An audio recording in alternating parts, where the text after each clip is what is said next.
And now they can hear us. Perfect.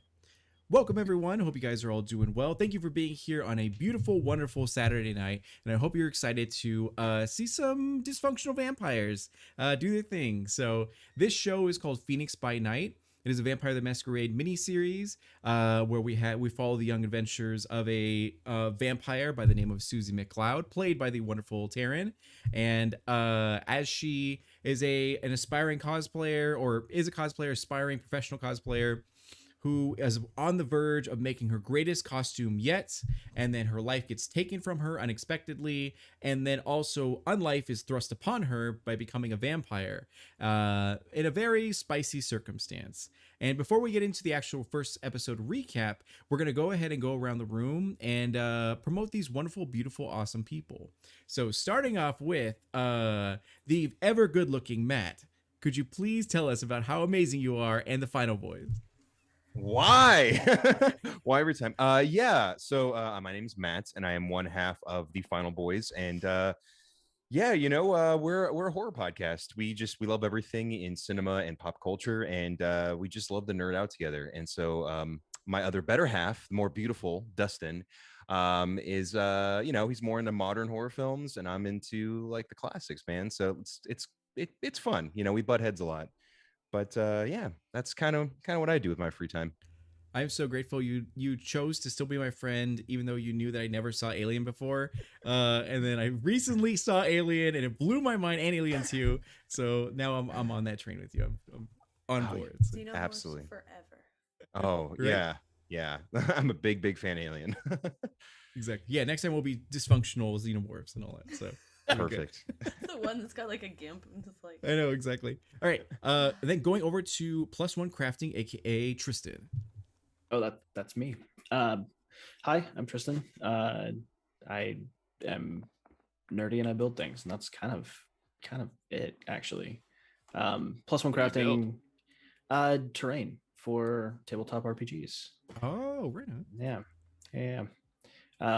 So you can find me on social media, Instagram, and Etsy at Plus One Crafting. And if you like Theater of the Mind, don't visit my page. And if you prefer some 3D terrain, check it out. Yeah, and you're extremely good at Apex Legends. You are my senpai in that game because that's maybe a mild exaggeration, but thank you.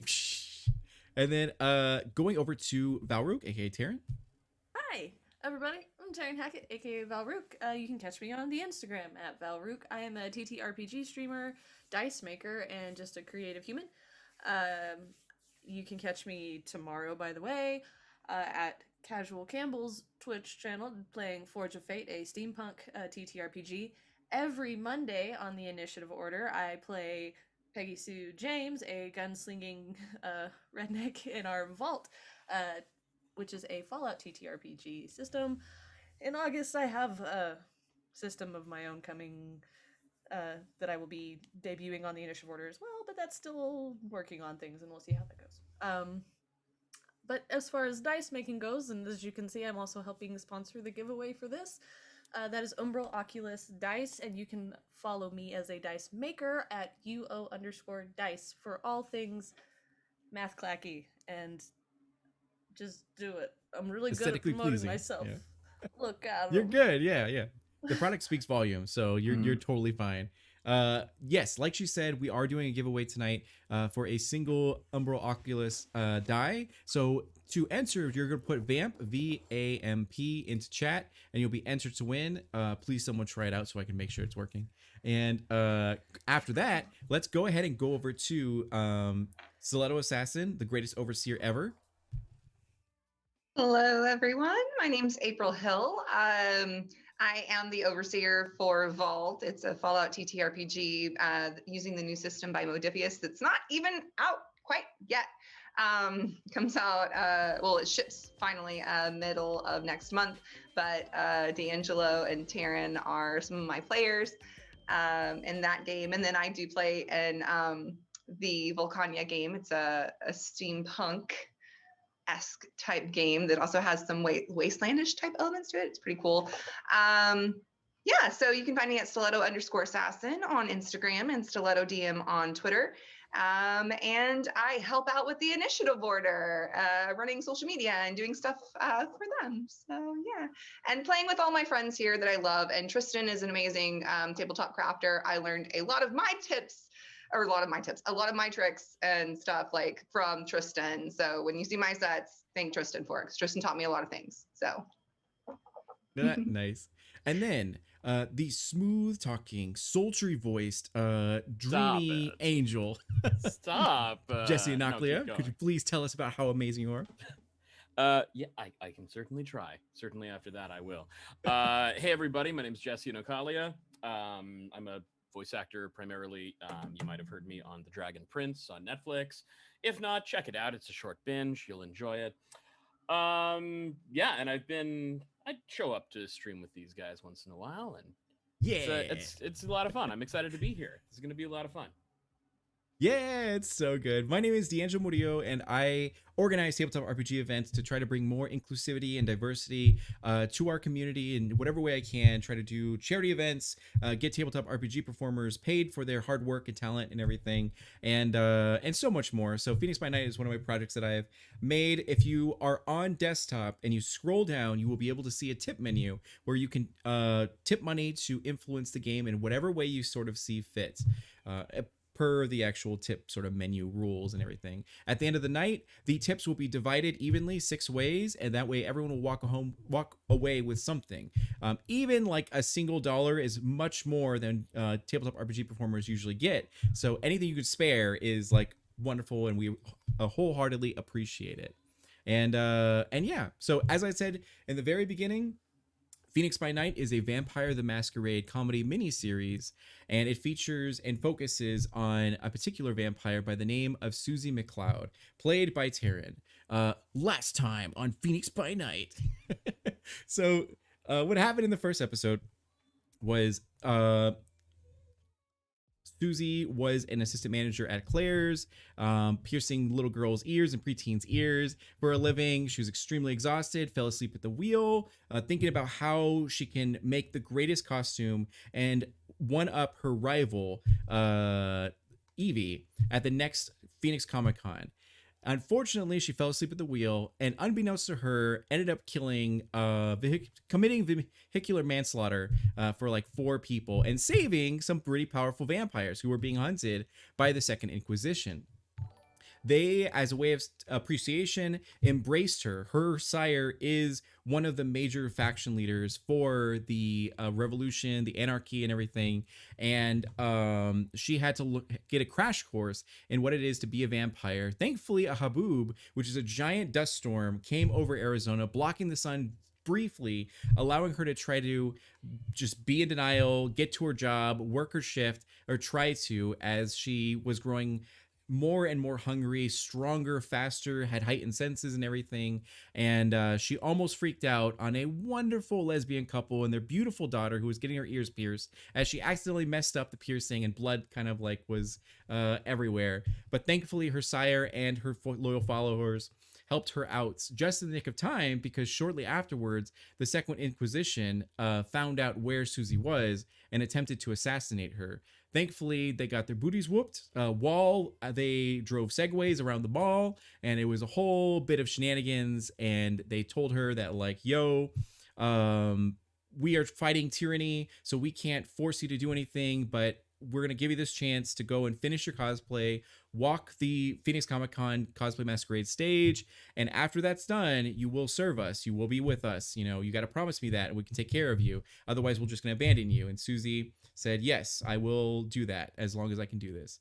But before they could go any further, she got kicked out of the car that they were escaping in, and she was found by the local sheriffs and deputies, vampiric sheriffs and deputies, who works for the Baron, aka Johnny Calhoun, who brought her in and served her and told her that because she was illegally turned into a vampire, she has to appear at vampiric courts.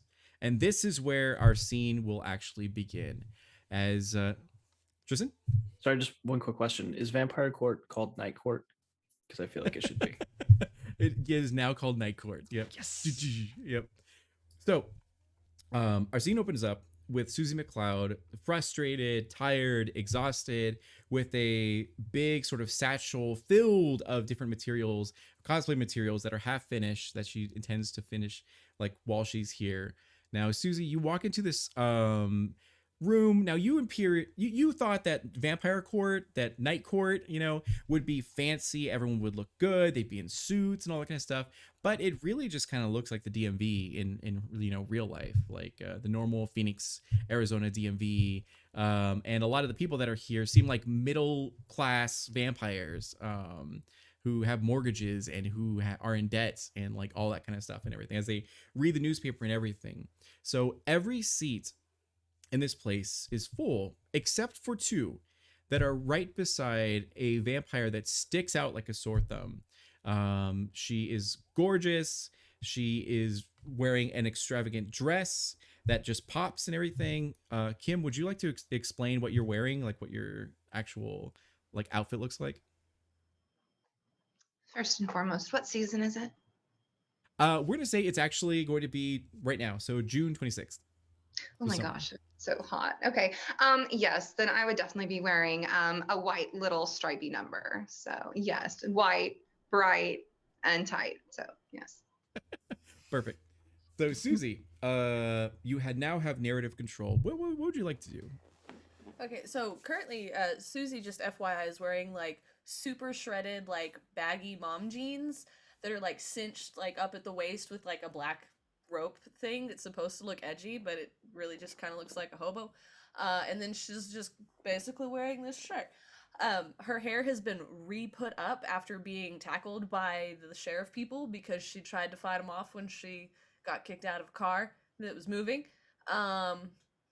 And Not so bitter. there's definitely It's like, yeah. not better. There's like red like dirt stain on one of her knees, and she's very upset because this is like the one pair of jeans that she still has.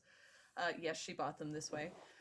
And so she's just kind of looking around, has this bag, and like to herself as she's walking to the clearly only empty seats because everybody else, she's just kind of like, and I guess these are the meth heads of the vampire world, okay? Guess they ran out of castles. And she's just gonna go and like sit down like next to the very flashy vampire, just kind of like look over and then like look back down and just kind of open her bag and start doing the like socially awkward thing where she's like trying to be really quiet, but everything she's doing is really loud in a very quiet place. So it's just like she takes one thing out, and instead of it being like like the zipper, she's like trying to move it slow, and it's still just like bzzz, like in the super quiet room. Yeah. Just awkwardly like. As all heads turn to look at you with shade and all that kind of stuff. Yeah. Mhm. So, Miss Kim Gilbert, you sit there in your how tall would you say you are? I'm a tall drink of water. I'm 5'10". 5'10"? Yeah. So you are large and in charge as you're sitting here with a white brimmed hat, I assume, and all this sort of like wonderful clothing and everything. And even though you give off the vibe that you are large and in charge and everything, and you are controlling this room, really you have a lot of insecurities that you're kind of like are racked up about as you're sitting there thinking about your life and your decisions, and you're like, God, I can't believe I'm here again, sort of in vampire court, and no one, night court, and no one's sitting next to me, at all. They kind of all are talking about me, as you can clearly, like literally hear them murmuring about you, and this seemingly young vampire has the gall, the nerve to sit next to you, and you kind of appreciate that a little bit, that you're like, oh, someone wants to sit next to me, kind of gives you two things. One, it might be a new vampire, or she might be from out of town and doesn't know who you are, because everyone else does for sure. And I'll let you guys have the scene. What you working on there? So it's like crafting stuff. As she's like pulling out this long strip of foam that is currently unrolling, and then she's just setting into the seat next to her, like reaching back in and taking out like what appears to be like the lapel of like a very fancy like Victorian costume, and she's just like, there's like the needle stuck in it, and she just takes it out and just kind of like starts continuing the very crappy stitch, like on the outside it looks great, but when she flips it over, you can see just like the in and out, like. Oh, darling, do you mind? Let me show you a little trick. I'm good at this, right, Angelo? You are, yeah. So what you're gonna do is you're gonna go ahead and you're gonna roll. We're gonna say dexterity, and we'll do maybe performance or whatever two combination you would justify. It could even be wits, intelligence, whatever you think is best. Yeah. Please get a bestial Oh, failure. dexterity. Yeah. You rip it accidentally. Dexterity to performance 4. So on the dice roller, I roll 6. Yeah. Yep. Okay. No difficulty. Nope. And my hunger's a 1. Yes. Yeah. Okay. 5 successes. Perfect. You excel at this. This is your bread and butter. This is the first time, like in months, that you felt at home in your own body as you take to the needle and thread or whatever you're sort of working on, and you masterfully perform a technique that she didn't even know existed that made her job way easier. And Susie, you are dumbfounded by the talent of this woman. And you kind of have suspicions that she might have made her own dress, that if she can do this, that she might actually have done everything. So, like, do you do this for a living? Maybe? I mean, I am Apart from verified on Instagram and Twitter, but I mean, what does I know that that's mean? not a big deal. Social media. Yeah, all I do is like Instagram because Oh, and yeah, I don't do it I- good I- because there's yeah. I mean, it's fine. No, I mean, this is actually really good. I mean, despite the, the stitching. Interesting. So what They are wa- you? They won't see that on that side though because I mean, if you're Oh. competing, then they are going to see it because they're going to go up and they're going to like check all your seams and whatnot. do they do that at the cosplay contest? Is that a thing at the convention? They do. Oh. It's a cosplay. Well, I mean, It's a lot less ironic, or maybe more ironic now. I'm not really sure. Originally, I was trying to cosplay from this anime called it's Castlevania, and now I kind of feel like it's a little ridiculous. But I was, no, it's kind of perfect. You could pull it off perfectly now. So maybe. young vampire then. I had an inkling. How I long? mean, I'm like 27. Oh, Oh wait, like and then braced for 27 years. no, that's been like a day. A day? Yeah. Uh, I have no. Okay, so I have like no idea what's going on, cause like I woke up in a bar and there was all these people and I was like screaming or something, cause there was a bunch of weird people around me, and then they gave me blood. Now, Kim, you know that you and the Baron have a very tension-filled relationship because of your own familial ties, which will be revealed at a later moment and everything. The Baron tends to get back at you by executing anyone who associates themselves with you as your sort of like friend or whatever. So you can kind of tell that things aren't going to go very well for Susie. as soon as she tells me like how she was turned, I would immediately like grab her arm and like pull her super close. You best not be telling anybody about that. Keep that to yourself. That could get you in a lot of trouble. What do you mean? I mean, that's illegal shit, honey. Well, tell Nobody that to just Stormbringer because she's the one that did it. I didn't ask her to do it. I just woke up after like a Doesn't car wreck or matter. whatever. doesn't matter. You are what you are, and you are illegal. So don't be telling people that. Wait, is that why like I'm? So that's. But I didn't do anything. That's not fair. This is stupid. She was totally right. This is dumb. And at she's this like moment, sitting back in go- her chair pouting. Like just And at this moment, as you're reeling from like the information you just received about how unfair your situation is, Tristan, or rather Felix, you walk in as you see how tall would you say Felix is? Uh, he's like 6'3", 6'4". Okay, He's a perfect. big dude. So you all heads turn and they sit upright as they see Felix enter the room as he's large, he's powerful, a strong build, he has a rugged features and everything that clearly showcases that he's seen a lot of action in his time and he doesn't quite, isn't the joking type. As Felix, you enter the room and you're looking for a particular person by the name of Susie Cloud as you have her file in your hands. Yeah. So and he's in seemingly unnecessary like tactical gear Yeah. with a clipboard. Susie McLeod.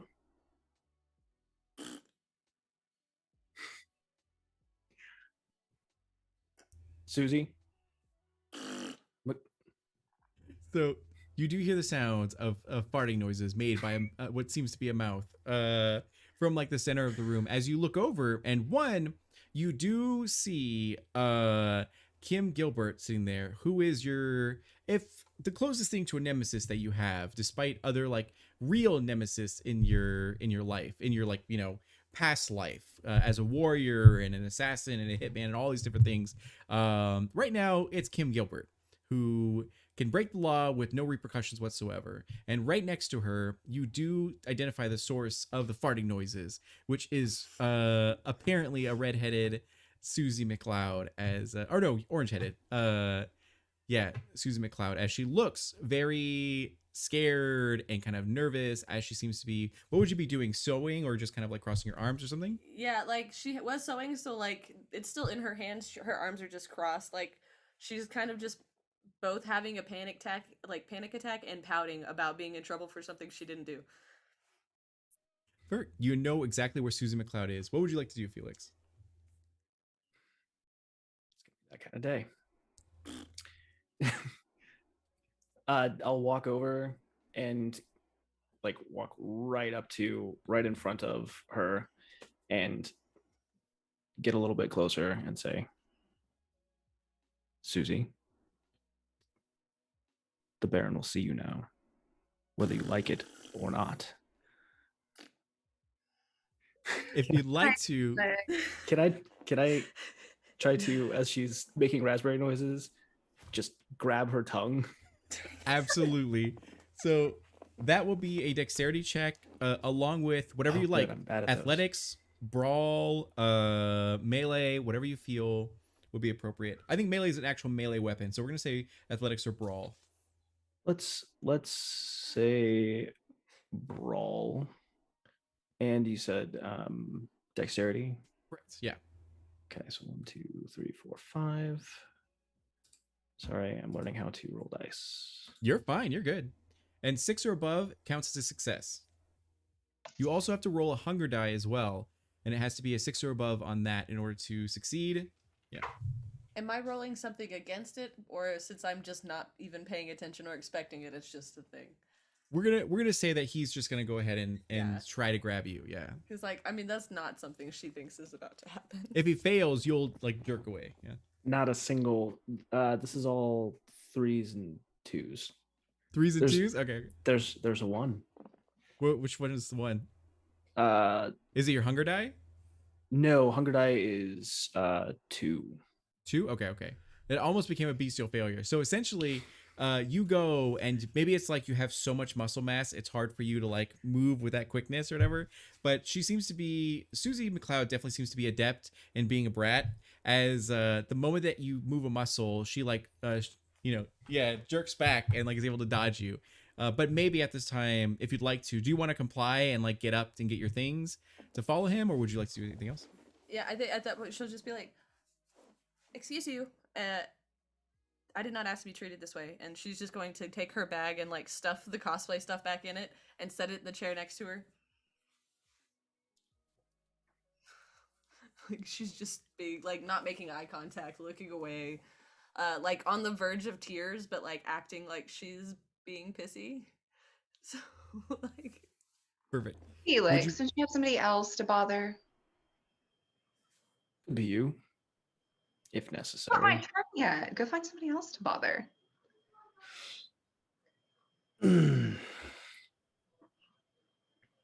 Are there guards? Absolutely. Yeah. There would be probably like 4 guards in this room. 2 are stationed at the courtroom door. Yeah. Okay. I staring Kim directly in the eye. I just motion over my shoulder. Perfect. And the guards do end up coming over to Kim, and they're both seem extremely reluctant and hesitant to like, touch or do anything, but they look to you for guidance. They're like, you wanted us, sir? The orange one. It's not really necessary. She's like hardly. I mean, look at her. And they immediately like, oh, thank God, as they like thank Vampire God as they like grab one of Susie's hands or arms and then begin to escort her to the actual courtroom. And how tall are you again, Taryn? Or like she's Susie? just like 5'6". 5'6"? Okay. 5'6", So they'll like pick you up. 135, like- Yeah. They'll pick you up like a feather, and then we'll like head over to the courtroom. She kind of kicks a little bit, like, yeah. Now, Felix, would you like to say anything or do anything else to Kim before leaving this area? Uh,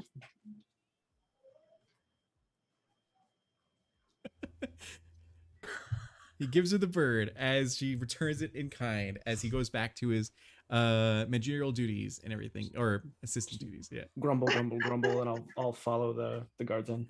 Perfect. So you head into the courtroom.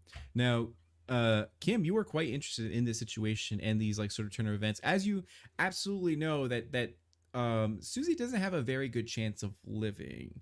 Would you like to enter the courtroom as well after her to see what's going to go happen in this sentencing, or would you like to remain out here? Anything? We want to go in? Okay, perfect. Yeah. So yeah, Kim will follow into the courtroom, getting into sitting into the audience sort of section. Now, Susie, as you enter this room, it looks like a courtroom sort of. Though there's no like jury at all, but there is a man sitting. What would you say you're dressed in, Johnny Calhoun? Johnny is in like 70s denim, flared jeans. He's got a leather blazer on. He's wearing a Western shirt and a cowboy hat. There's like a bolo tie loosely done, but not super nice. And he's looking bored as hell, dude. So you do see him in his like throne and everything, on his phone as he's like scrolling, not even making eye contact or whatever, as you are escorted to the like sort of defendant's sort of area, as you're like sitting there in your own sort of chair or pedestal. And behind Johnny Calhoun is what appears to be his bodyguard, his like sort of right hand man security wise, who is actually reading a comic book or manga. So Mason, would you like to describe what you're wearing and what you're reading at this time? Yeah, Mason's, he's sitting there and he's wearing, slim jet black jeans. He's wearing a pair of like black Vans, old school, comfy cush sneakers. He's got a faded like death metal t-shirt, and it looks like it says suffocation across the top, but you can't really read it all the way. And he's just sitting there, and he looks like he's super into what he's reading, and he's like, Rat Queens, that's pretty cool. And so he's just super into that. Nice, perfect. And sure enough, Felix, you see Kim in the stands or like the audience section.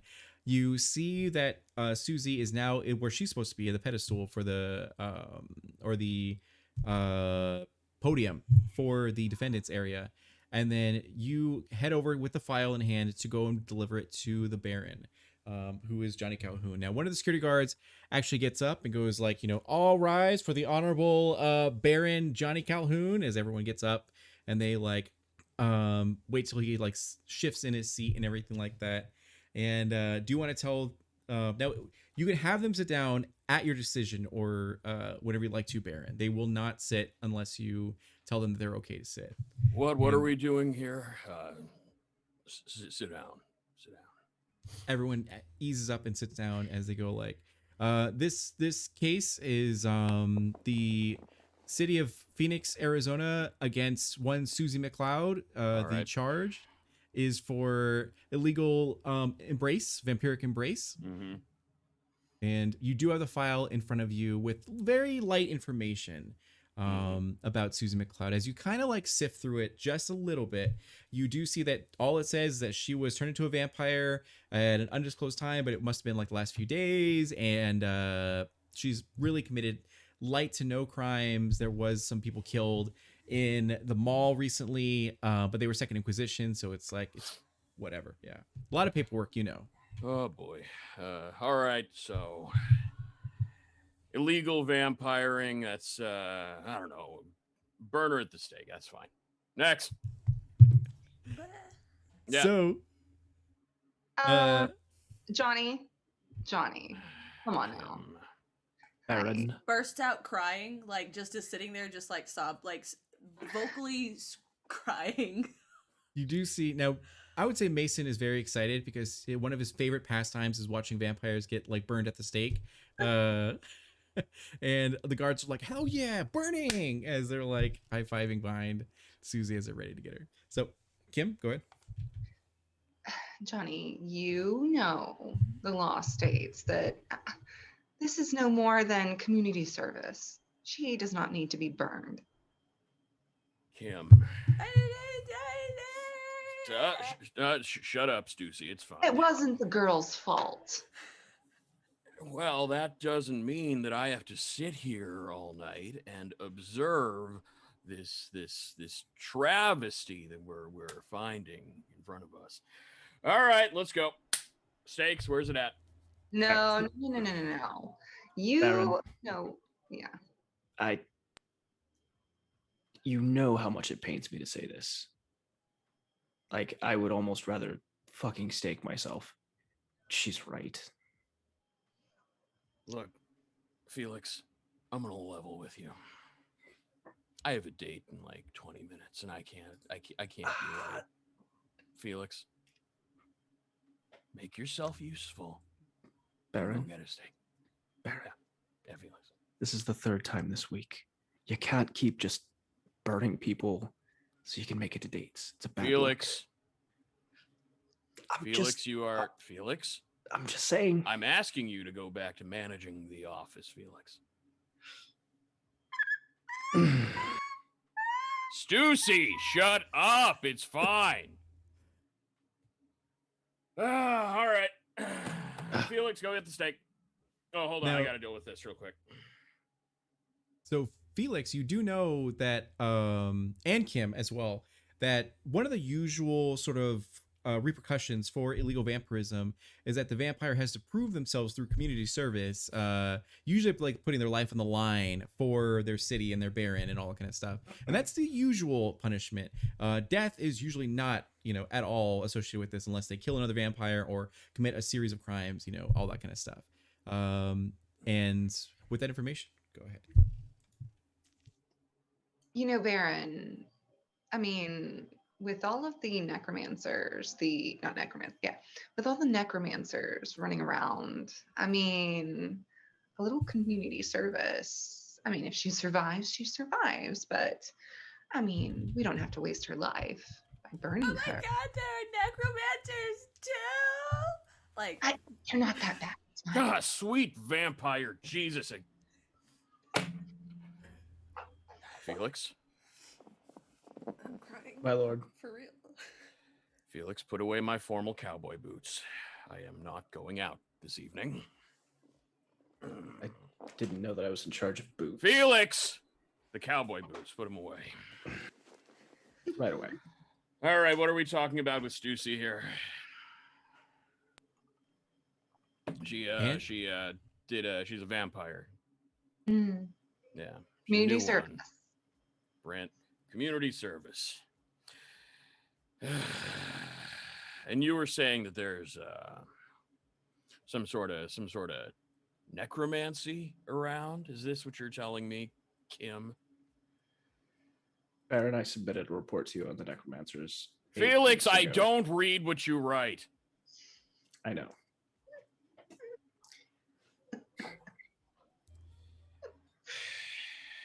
Felix, Kim Yes, tells Lord. me there's necromancers. There are. It's true. Is this true, Felix? Yes, my lord. Good to know. Good to know. Put that in a report for me. All right. So, Stussy, it seems to be your lucky day. No, No, it is, Stussy. Don't you worry. You'll be drawing that cool S all over everything soon enough. I'm young, I'm hip, I know what it is. that was from like the last generation. That was like when I was in junior high. Do you want to get burned at the stake, Stussy? No, it's fine. We're good. It's very cool. We're it's a good. very Yeah, cool it's thing. great. It's a cool Thank S. you. It's all over my It's books. a very cool S. Yeah. Now, Stussy, I'm told by Kim and through Felix here. This is Felix. Hello, I believe you met.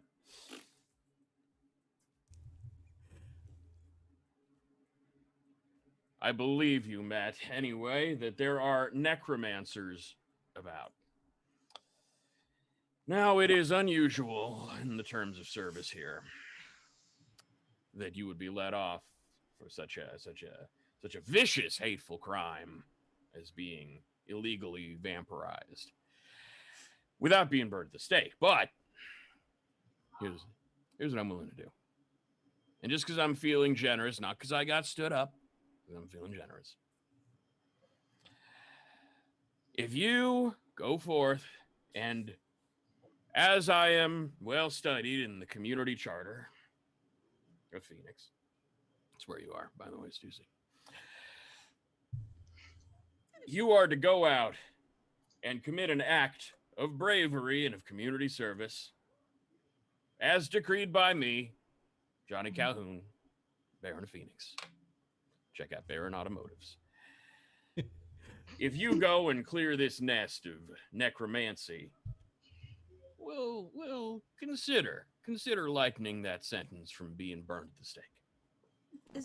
Don't you have like that really corny commercial on like I PJ? do, yes. I'm glad you've seen it. It's a good I mean, one, it's right? a great, yeah, it's such a The good guy in the commercial. monkey suit, it's great. Jumps up and Yeah. down on the cars, yeah. Yeah, and then his Aha. head falls off. You know Oh. me, all right. Oh, Yeah. we might just bring it down from burned at the stake to begin with. Ha ha! I'm kidding. No, you got to go kill necromancers.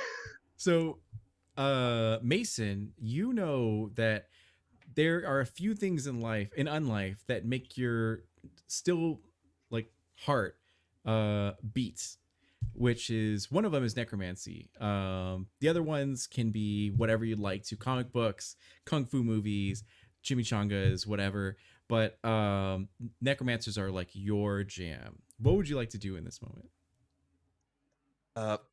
First off, I'm a little bummed because I thought there was going to be a burning and I got really excited about that. So thanks for ruining my day. But Look, Mason, we'll get another one. Don't worry. we need to burn someone today. It's gonna happen, feel Mason. it. Listen, boss, I'm feeling it. But when it comes to necromancy, there's this really cool book of the dead floating around out there that I've heard about. Something Chlorata Nectu, something like that. Yeah, we And do it like does- neckties That was here. in Mason. that Yeah. really old movie about that guy. with the Stussy, this hand. is not your time. Sorry. Yeah, so I think we could do some cool stuff with this necromancy if we can get that book. So you have to go kill some of them and then bring us the book? Is that what we're talking about? Or are they going to come to us? What's going to happen with that one? Well, it seems to me like if there's necromancy problems, as Felix has pointed out, that Stussy should probably have to go deal with them, maybe do a kickflip or whatever it is the youngerns do onto them. Pop Shovets, always. Presumably, they will have one of these books that you like so much, you fucking nerd. Yes, Felix, What you had a question. books? Mason, I don't know how many times I have to tell you Book of the Dead is illegal.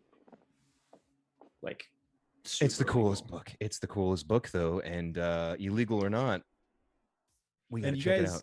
you guys also know that Super illegal. one of the things that's like unique about Mason is that he runs his own cult. And the cult is actually assembled of MLM like soccer moms who like so he is like he breaks the masquerade quite a bit, but he gets away with it because he's like a blood sorcerer, and the Baron he taps into that. You know, he needs to know the future. He needs to know like some weird stuff, and if there's any ghosts, he can identify it and everything. Because a lot of the Baron's car lots are haunted with ghosts, so it's like kind of a necessary thing. So It's yes. trouble, Felix. Lots of ghosts. Exactly. So Kim, you witnessed that Susie, who's a young vampire, doesn't quite know how to control her abilities whatsoever, has to apparently face a whole cult of necromancers. What would you like to do in this situation? Listen. Oh wait, is she like? Are we still all together? Like You guys are like, all in court still, yeah. And as Mason apparently is like, you know, I'll go. I need that necromancy book. You know, I bonded with her. Do you mind, Johnny dear, if I go with? Go right ahead, Kim. Fantastic. Go with your new friend. Wiping You're the friends, snot and right? tears You off of my two? face. Stussy, she's you're like- friends with Kim. She's like my best vampire friend. We just Kim. met. I love it. Kim, I'm so That's sorry. Closest thing to that friend I got. That is true. The other ones like beat the shit out of you while you're like dead. And kicked me out of a moving vehicle. Exactly. That's true. That's very true. Hey, Okay. Imagine why. who did that, by the way, Stussy? You do you know who was that? That No, the car was really dark and they kicked me out while we were driving. All right. All right. Well, you go with your new best friend, Kim. And Felix, you know that if this goes sideways and more vampires get harmed from necromancers, the Baron's probably going to lose his seat. So you kind of feel that it might be best if you go or he goes, like, to ensure that this goes well, because this is like his last chance, even if he doesn't realize it. My lord, Felix. it may be prudent to send someone of some power I with see these power. Well, Mason's going. You know what? You know what, Felix?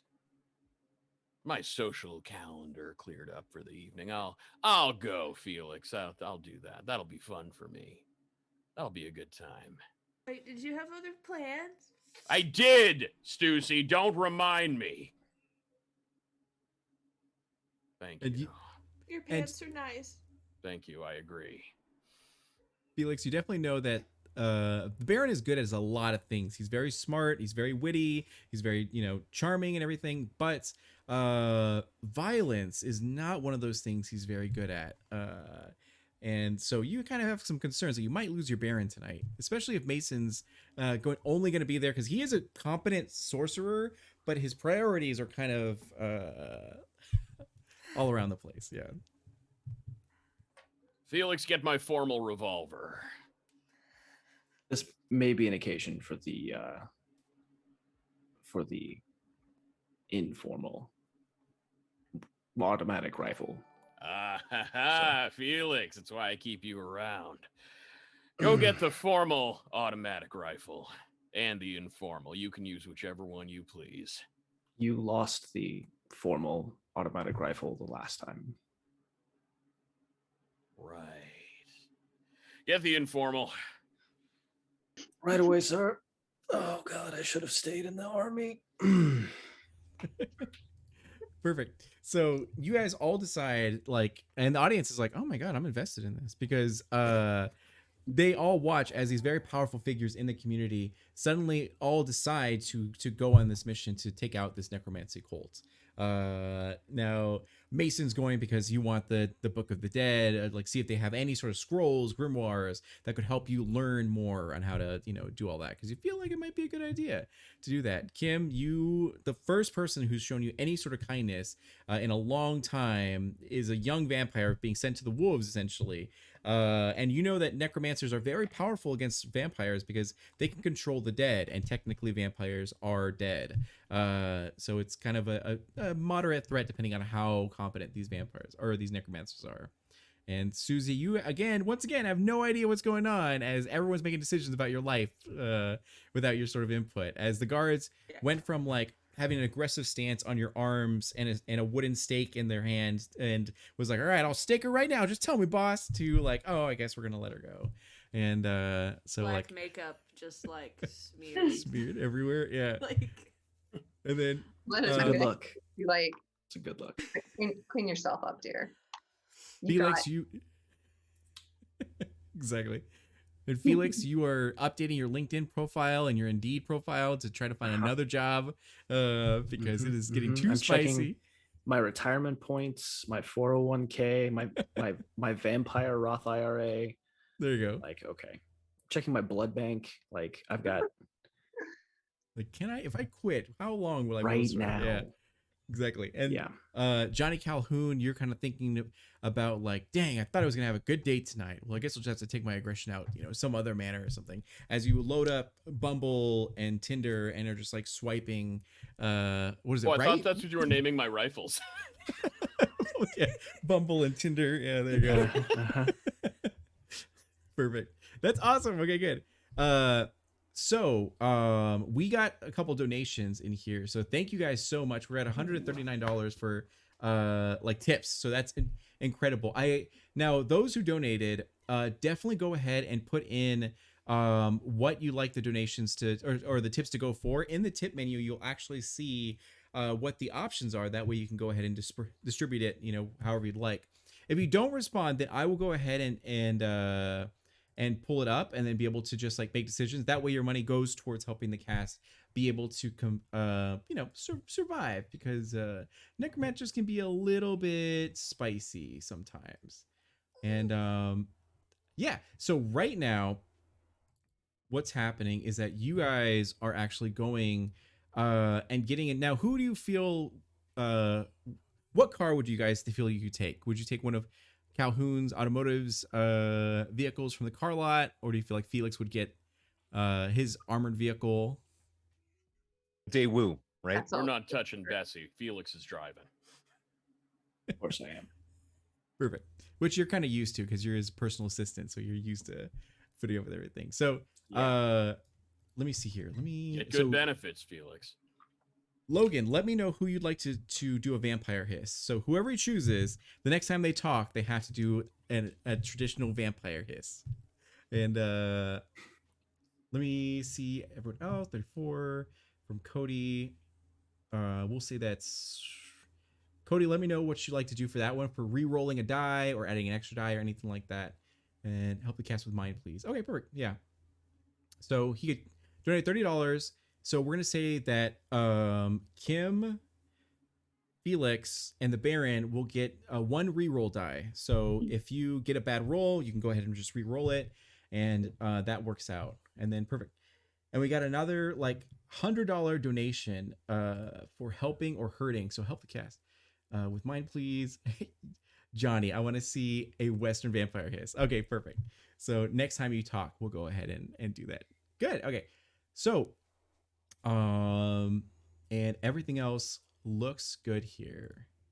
Okay, perfect.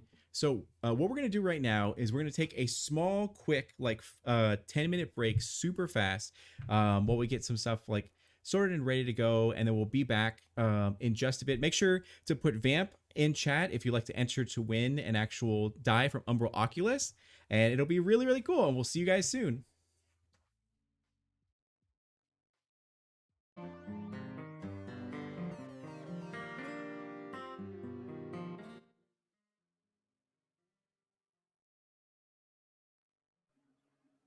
And they can now hear us. Perfect.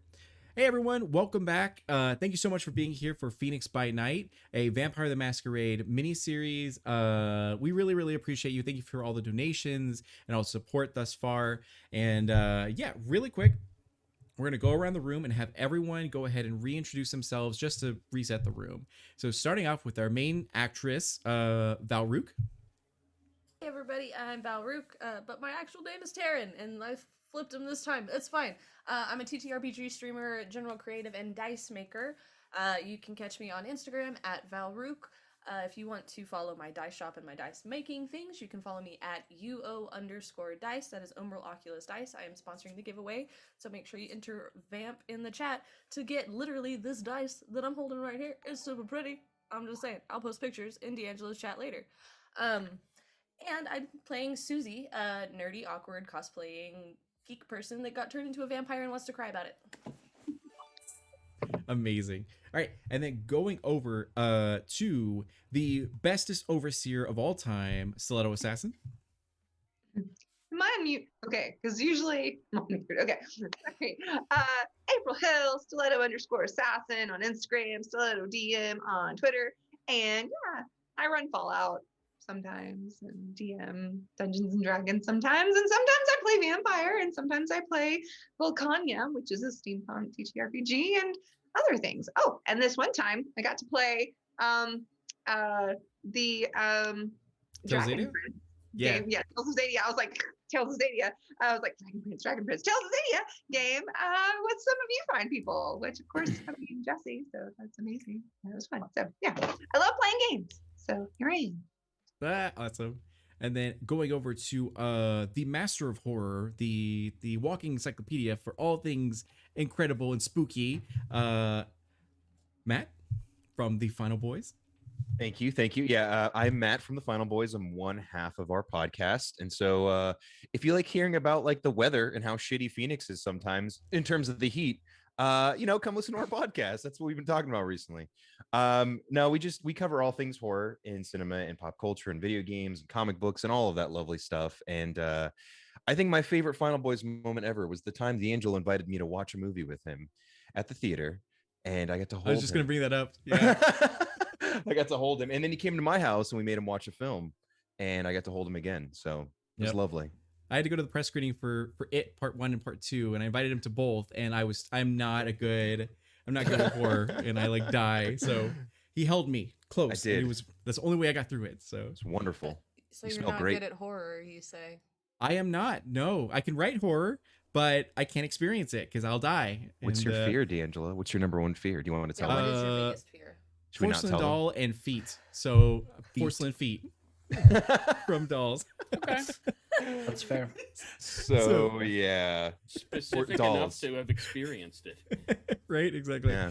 So, and then going over to the master of crafting terrain, who is also very good looking and talented in every single way, especially at Apex Legends, Tristan. I'm Tristan, and D'Angelo just listed all of my good qualities. So, no, I make tabletop RPG terrain. It's all foam and resin and witchcraft, and you should check it out. And if you like it, let me know, and I can build some for you. But mostly, I just try to play games with friends, and I'm real excited to be playing games with these friends. Yes. So.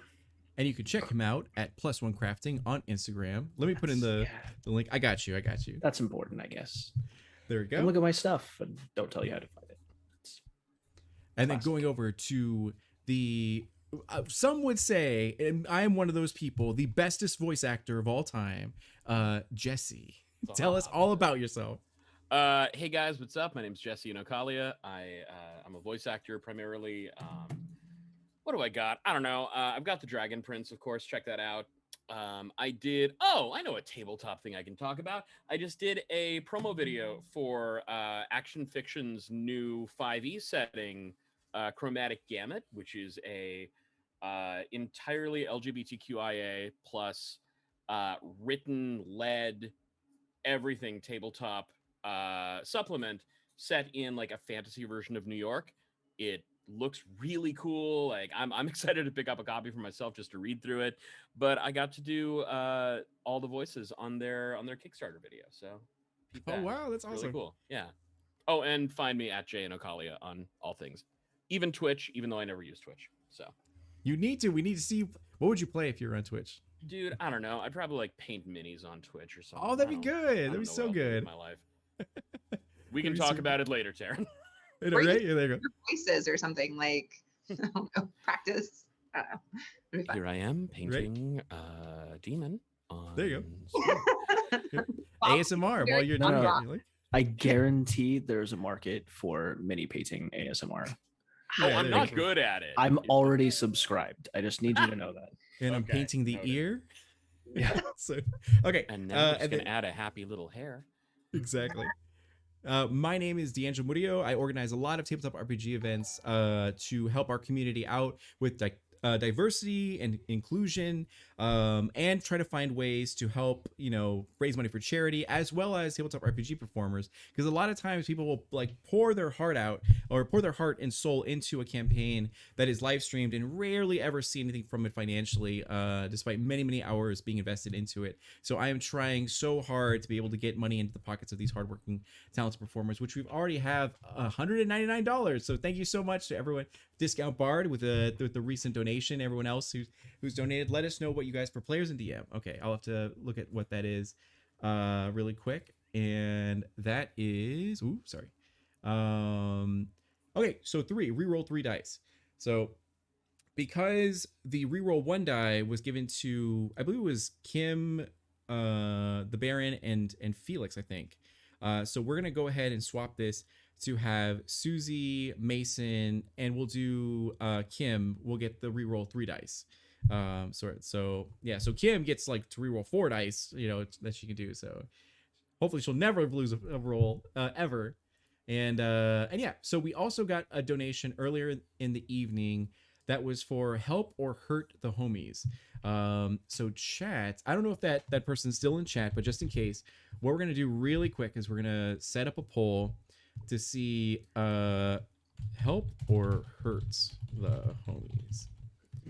So we're gonna do help as an option or to hurt.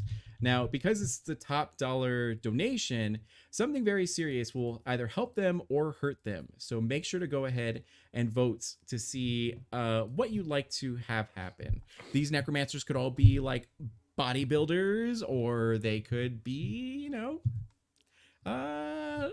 not very old, very elderly and all that. So we'll see. I So- kind of voted.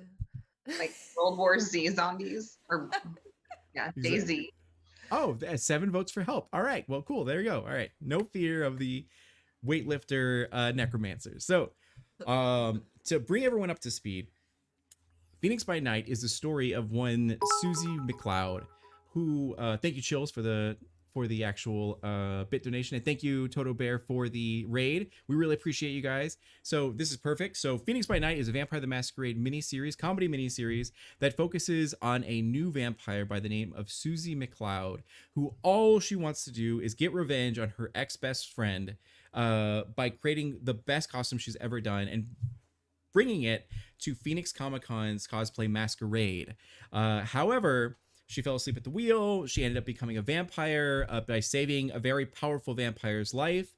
And now she's trying to finish this cosplay and walk down the masquerade, aisle, essentially, cosplay aisle, while also surviving this supernatural lifestyle. Which brings us to this episode, where she was actually served at the end of episode 1 for being illegally turned into a vampire, and she had to show up to vampire court, and she did, making fart noises with her mouth and crying on the podium as she was like very quickly sentenced to execution.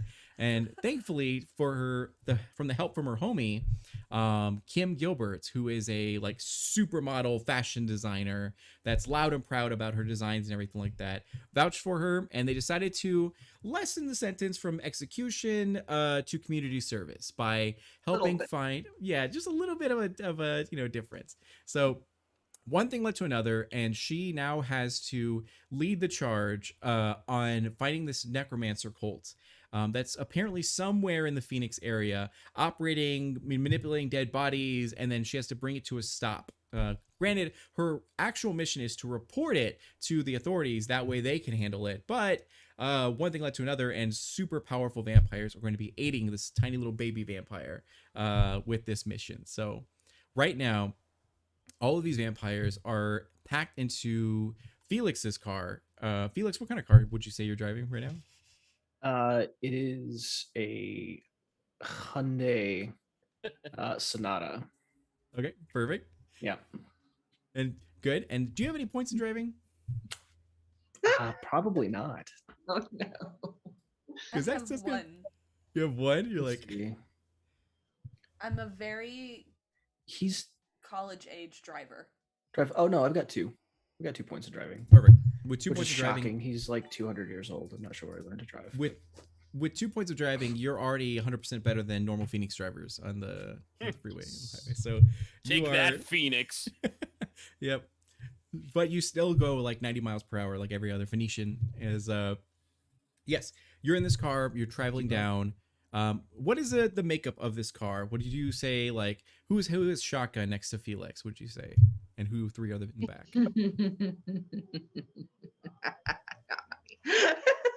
It would not be me. It'd probably I be just me. have one question. Uh-huh. Did everybody put on their seatbelts? Why? We're already dead. So Yeah. So nobody put on. Mm. Did the Baron put on his seatbelt? There's a vampire hiss. Perfect. Yeah, that's exactly like Susie would be like, "You should really put on your seatbelt." Ducey, I hate to be the one to break this to you, but you're dead. Yeah, but broken bones still hurt. Ducey. As she buckles her seatbelt. Where would you want to be, Susie? Would you be like in the back, sandwiched between like the Baron and Kim, or would you I think Be in the I'm front probably with- shotgun, yeah? Yeah, that's fine. Whatever Yeah. you want to do. Okay, Yeah. perfect. I So, would like to be. That makes sense. I need a window seat, but I would like to be like behind the Baron, but like lazily, like the longer we're in the car, like my knees find the back of the seat, so I can prop myself up, but just enough so there's like he can feel it. Like occasionally, if I move, like his seat moves. Perfect. And then, okay, good. You're all in this car. You're traveling down to your destination as Siri. As you're, it's kind of like, enter Home Depot, closest and all that kind of stuff. And it's like, Felix has an Android. Android, sorry. Google Maps. Yeah. Yeah, Google Maps. Of course he does. He doesn't. he Felix, doesn't we're gonna get you a understand- better car when we get back to the lot. This is This is a very nice. This is a very nice. It gets great gas mileage. we're getting you a better There's- car, Felix. Thank you, sire. Perfect.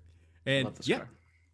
you guys are driving down the road. What would you guys like to do in this one? Would you guys like to say or do anything right now? I can imagine Mason's probably still like, knee deep in Rat Queens, like geeking out about the comic. And Kim, what would you say your character's doing right now? Do I know Mason?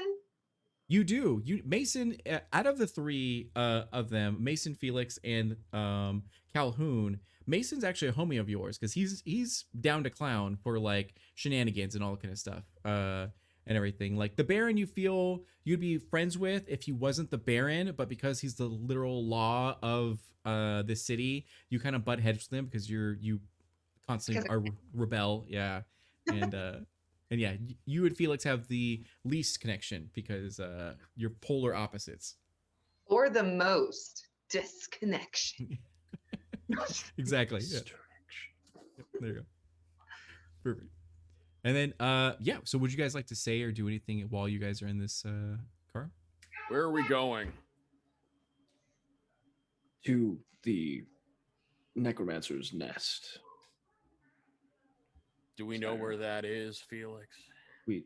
It was in the report that I submitted to you 8 months ago. Felix, you submitted a report 8 months ago. Yes, sir. That's good.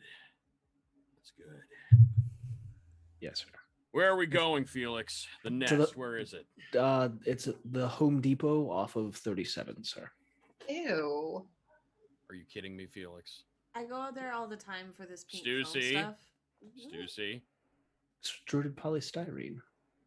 Yeah. Interesting. It's very bad for the environment. You shouldn't be using that for anything. Probably not. So. You should really wear your seatbelt. No, we really don't have to wear our seatbelts. I mean, Felix is a lot of things, but I mean, he's a driver, kind of, I guess. And I kick the back of the seat. You guys- Susie is also leaning over, like trying to kind of read the comic, like trying to be sneaky. That's why she's leaning back as far as she is she's trying to read, like. And what I'm gonna do is I'm just gonna like notice that and be like, and I'm gonna close my comic book and I'm gonna turn to you and say, "Hey, you seem like a self-starter. Have you ever heard of Lulu Helen? We sell these really fantastic leggings, and you could be a top performer with the rest of the soccer moms if you work really hard. I'm just curious if you're interested in that." Do I look like I wear leggings? Well, hold on. Let's like make this a little bit spicier. So, Mason, you could use any ability you'd like to, or you can go ahead and roll for manipulation, charisma, and then whatever skill you'd like to, like persuasion or anything like that. Yeah. So the dots that are filled in are going to represent how many d10s you can roll for those things. Yeah. Oh my so god, this character's not perfect for this at all. Okay, cool. if you have any sort of like, if you look at your disciplines, those are your vampiric sort of abilities. So if you Yeah. have anything that you can charm someone with, you can try to use those if you'd like to, because May I counter this? it depends on With how he wits? rolls. uh An insight? You don't want to be a part of a Ponzi scheme. You don't want yeah, to... No! you don't want to be at the top of the funnel or the bottom of Yeah. the pyramid, or flip them. Wits or resolve and insight. That's all I'm asking. Let's let Mason roll first, and then Yeah. we'll see how it goes.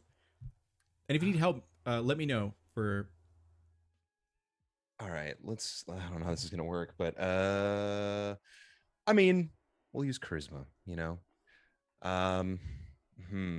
so what you're gonna do is you're gonna look at the dots filled in for charisma, which are 2, and then you're gonna go over to your persuasion or whichever ones you think would work for you, and Oh. then and you're gonna use that. So in this case, you can use performance if you like to, because you're actually like doing your marketing spiel and yeah, okay, yeah, I was gonna spin it another way, but that's perfect. I'll do performance. So it's two die then. correct. So charisma is 2, and then Uh-huh. performance is 2. So you're gonna roll 4 dice. Yeah, and then go ahead and roll those, and then afterwards I'll tell you what happens. You need a 6 or above to succeed, and let me know how many times you succeed. 3. 3. So 3 successes. Now roll 1 more d10, and that's gonna represent your hunger die. 1 success. Okay, so perfect. So you did succeed on your hunger die. So he's pretty convincing. He seems like this is pretty rehearsed as he looks to you. And I just don't have time for that with my cosplay. then go ahead and do your wits and resolve sort of thing, and see how many successes you get versus his. If you have any other thing that you want to use, you can absolutely use it, but we'll see how this kind of goes. Because 6 successes. 6 successes. Yeah, I have you're 4 in I have 4 in wits, and my insight is a 3. So I You- rolled 7 dice. you realize that like this is not for you. It's definitely like an MLM scheme, and yeah, you can Mason. You do have enough insight to notice that like she's not buying it. She's definitely not gonna be a part of the 8 soccer moms that are currently worship you and are in this cult that allow you to feed on them. So You know- Mason. Doesn't work out for everyone. Sometimes there's winners, sometimes there's not. So it's all right. Mason, she's not like one of your soccer moms. She's a new vampire. She's one of us, kind of. Yeah, I don't want Okay. kids. Yeah, neither do I. Just great pants though. They are very comfortable and they will protect you from having kids because they have crazy prints on them. would you say Mm. that's the ones that the Baron are wearing currently? Those are distressed denim. So yeah, so you guys continue on like with your kind of awkward, because never in all your unlife did you think that you'd be trapped in a car with Kim Gilbert, and also Felix, and also one of the clients, but here you are in here. Would anyone else like to do anything before we move the scene forward? Kick the back of the seat one more time. I squirm one more time really big, and I kind of get wedged between the 2 seats, so then I'm aware that if I move, I'm going to move the Baron's seat, but I'm uncomfortable and it hurts, and so I kind of have to, and then I just kind of say, sorry. Execution. You're real Oh. lucky we're already in the car, Stussy. I love this song. and Hotel California comes on, and I like turn it all the way up so I don't have to listen to these fucking people anymore. Oh, I love this song. Let's sing along, Felix. Oh, I like Oh, this one. God. Same. It is a very Felix briefly contemplates throwing himself from the car. yeah. You're gonna lose 2 health die, but not physical, mental health. Yeah. Yeah. Okay, so you guys arrive to the Home Depot as it's around, we're gonna say like 8:30 p.m., 9 p.m. or so, when the employees are like getting ready to pretty much close for the night and all that kind of stuff, and you slip in. As you could sort of smell the recycled air from like tons of air conditioning and the smell of construction materials and all this sort of stuff that's here. As you see a lot of employees here, all of them are kind of like they look similar. They're kind of middle-aged, slightly overweight. They have socks and sandals, and they're all like seem eager to help. As one of them comes up to you guys as you all walk in, and again, it's like a like runway fashion model, Kim Gilbert, and then a young sort of rebellious punk, sort of Susie Cloud, and then Mason. You also have like your ensemble as well and everything like that. A super military decked out Felix, and then the Baron in his like hat and suit and everything like that. As one of the employees at the Home Depot come up to you and is like, "Hey there, it's good to see you. What projects are you guys like working on? Are you all like together, or are you separate shoppers or something?" As he seems really excited to talk to you. Ducey, I believe this is your project you're working on.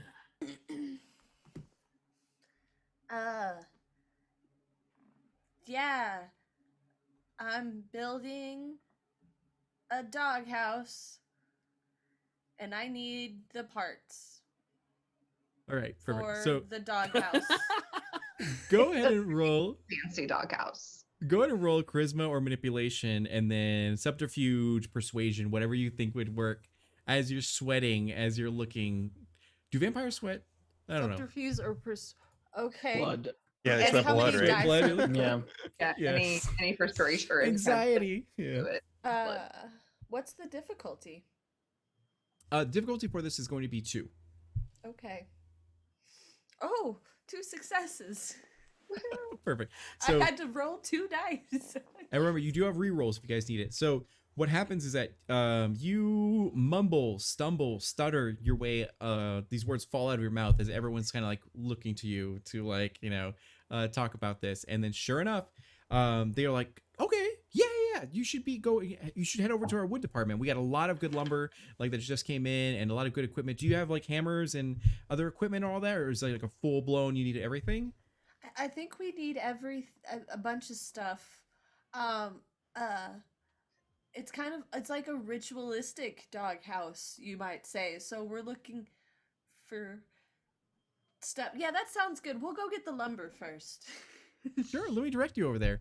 As he like directs you over and heads over, and he kind of like makes sure. Are you all like together? Do you all own this dog? Is it one of like those relationships? And he Yes. kinda, like, Yes.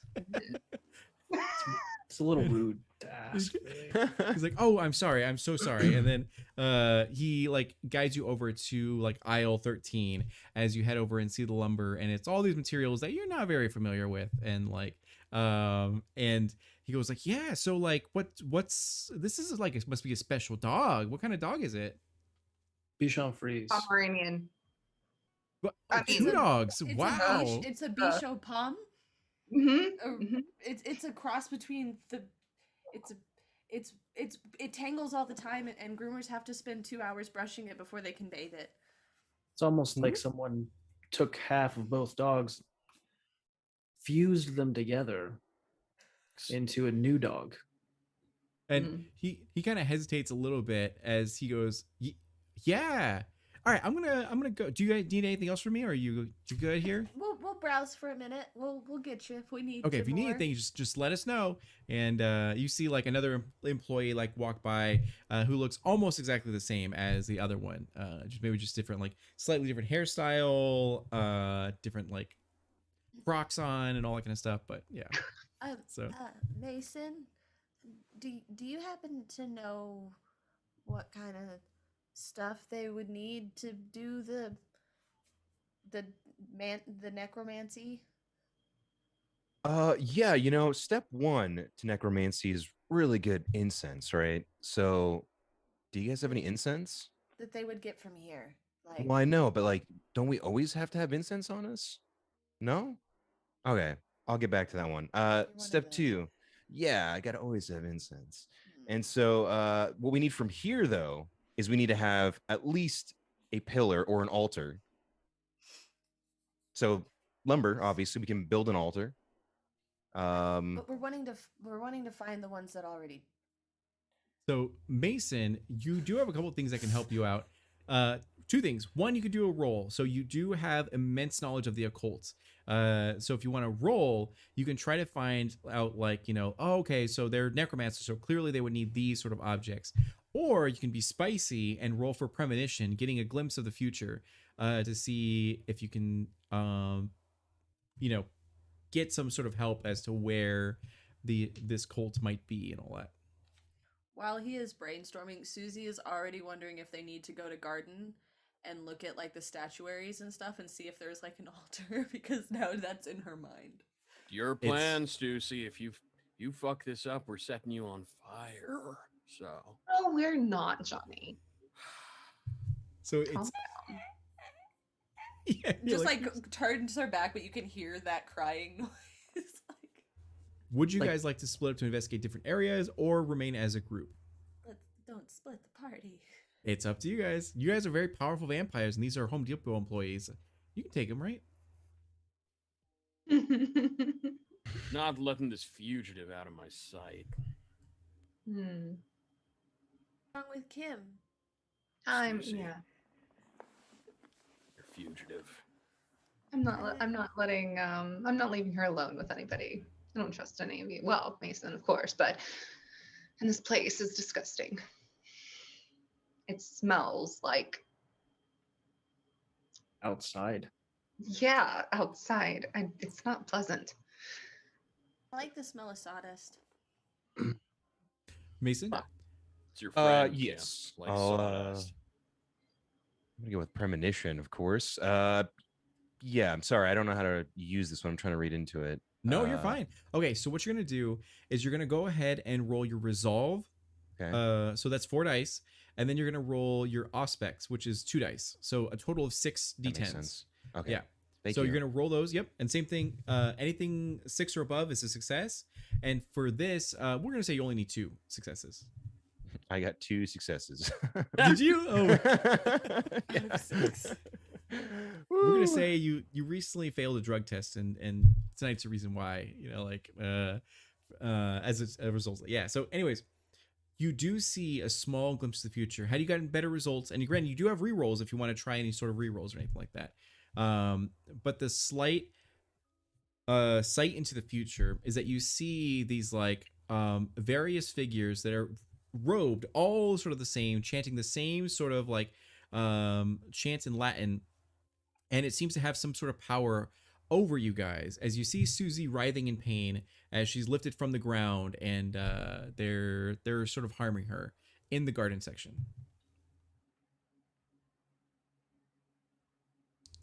So I don't think we should go to the garden section just yet. We should be a little cautious, or stay as a group and not split the group.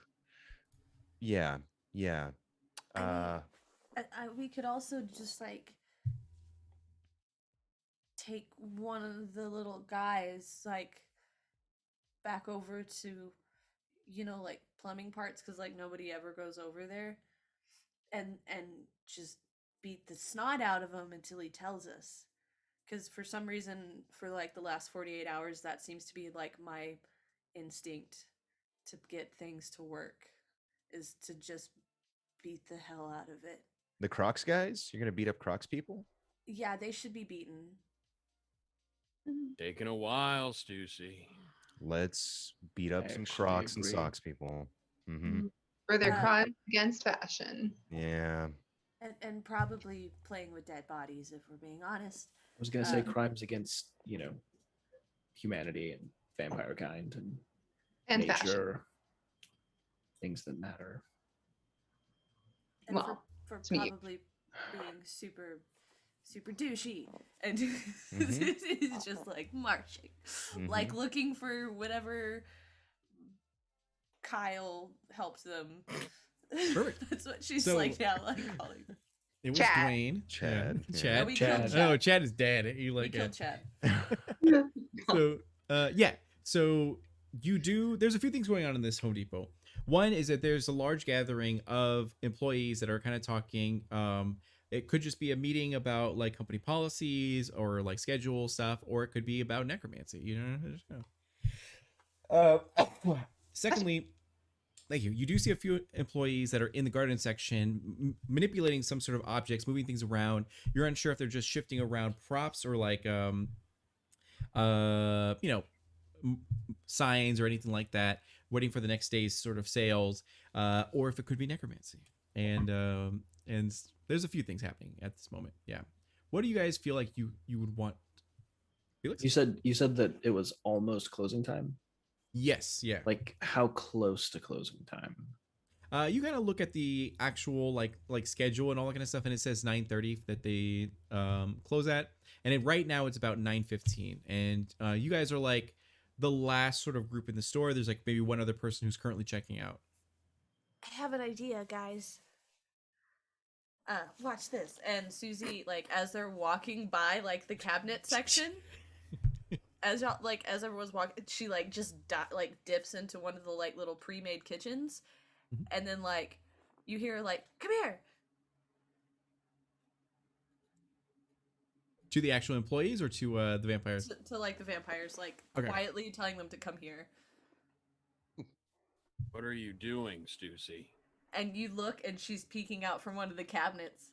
We could hide in here and wait till closing and then sneak up on him. Closes. Oh, it's like Home Alone 2. Awesome. Let's do that. But it's cramped and it stinks. Opens it back up. You can get in that freezer. Closes. It's Now, cold. a couple things here. You guys can all do stealth checks to try to hide. The other thing is that some of you have Ophisticate, which means that you can actually like cloak yourself so you can't be seen by the human eye. So you can always see if you have any of those abilities that you can sort of activate if you wanted to go down this strategy, this sort of like road. And yeah. So what would you like to do? We could just try talking to them, Stussy. But if we tell them, they'll just. You know what? So- You're right. This is your plan. Let's see So- how it works out. She accidentally like twitches her leg, and one of the drawers kicks out a little bit, and she like slowly pulls it back in. Okay, go ahead and do your we're gonna say composure, and then I think no, it's gonna be dexterity and stealth Okay. would be the rolls for anyone who wants to hide. If you want to try something different, then you can absolutely do so. What's the difficulty? The difficulty for stealth is going to be a 2. Uh, 2 successes, and one of them is like a critical. Awesome. Oh, good. Okay, perfect. Yeah. So that'll like go to 3 successes. So with that, with those 3 successes, you are like silent. Even though the drawer like kicked out a little bit, you like slowly, silently pull it back in, and you are the knight. As the rest of them are kind of like looking at the giant cabinet as you're in it currently. What would you guys like to do? Should we lure one of those Dwaynes over here for Stussy to talk to, or what? I don't want to help her too much. Kim, you're I thought friends we with were her. a What would team. we like? What should she like? And you do hear over the intercom, "Shh. Attention, Home Depot shoppers. We are now approaching closing time. Make sure to get all your, final purchases and bring them up to the counter as soon as you can. And hope you have a great Home Depot day." And then just kind of like, turn it. Well, Kim, she's your best friend. What should we be doing here? I don't want to hide any of these things, but that might be best. I mean, that's what she's wanting to do. And I mean, I don't know. We shouldn't make a scene, kill all of these innocent people. So You should hide. And you're 5'10", and how tall are your heels? At least 6 inches. So you're like Oh, super tall as you're like finding a giant cabinet to like hide in. I'm quite bendy. It's fine. Get in the whirlpool fridge. It's actually really spacey. But is it clean? So can would you fit guys like 2 to whole stealth? turkeys. Sure. Yeah, why not? Okay. Go Yeah. ahead and roll dexterity and then stealth to see. You need 2 successes to find a good hiding spot. I Like- have obfuscate, cloak of Oh. shadows. Was that guy at? Yeah, you're fine. Then you Oh. activate it. As long as you don't move, you're just like, and even though humans might be around you, they can't, for whatever reason, their brain does not allow them to see you. Oh, beautiful. Love that. Yeah, for me. so you're just like standing there essentially. And then Mason, Some rolling. I'm sorry. you're good. Do you feel oh, like yeah. Mason would want to stealth at this moment, or do you feel like he'd want to? In a heartbeat, yeah. I got so excited because she mentioned something that sounded like Home Alone 2, and Mason, myself, I love hiding and I love bad movies. Let's do this. Perfect. So go to roll dexterity and then stealth, and you need 2 successes, and then Felix. I guess I'm gonna search for something to put the giant bag of weapons that I've been carrying around in, and then something that's 6 feet 4 inches tall for me to hide in. Perfect. What is your awareness? Mine. Yeah. Let's see. New character sheet. Who dis? Awareness will be all the way to the Ah. right. Yeah. Deuce. 2. Okay. With your passive awareness, we're gonna say that you actually do spot like what you're looking for, because this is like the cabinet aisle. So you guys find like different size sort of like cabinets as you like clamber on in there, and go to make your dexterity and stealth roll. 2 successes. Correct. Okay. Perfect. And then Mason. And what was your result? 1 success. 1 success. Okay. And then Kim. I got 2 successes, and I'm going to like be trying to find something that's tall enough for me, and then look at the cabinets that Felix is going into and say, "Oh shit," and then go get in the cabinets with Felix. Perfect. Okay. Good. So like move on. Stop it. As your giant wide brimmed hat is like everywhere. So Mason, everyone does a great job, except Mason. As like the store is closed, and you see staff member Lawrence is like shuffling down, looking over, like, weren't there like people in here? Am I crazy? As he like walks through, and then does see Mason like look at a cabinet and like go to sort of open it, and then goes like, "Hey there, I'm so sorry, shopper, but you're gonna have to like leave, or make your final purchases. I hate rushing you, but you're gonna have to like wrap it up. Is there anything I can help you find or anything like that?" As he comes to you. Now he's about like 5'9", seems to be about 240 pounds or so, and seems pretty sweet. Has like glasses on, and yeah, Question then: Is Lawrence wearing Crocs? he is. Yeah, May I murder this man? you can if you want to. You can do whatever you like to. Okay, yes. And I'm sorry, he's got to You're like, fucking oh go. shit, oh shit. Yeah, I got caught. I gotta fucking kill him. I mean, sorry. Let me see what he's got here. Rapid reflexes. I have a knife. You could always you do have a knife for sacrifice. So for your character as a blood sorcerer, you do have different abilities to like make your blood corrosive and like acid or whatever, so you can cut yourself and then be able to like spray it onto him, or you can simply use your vampiric strength to just try to like beat the shit out of this like Home Depot employee named Lawrence, who has 2 kids waiting for him at home.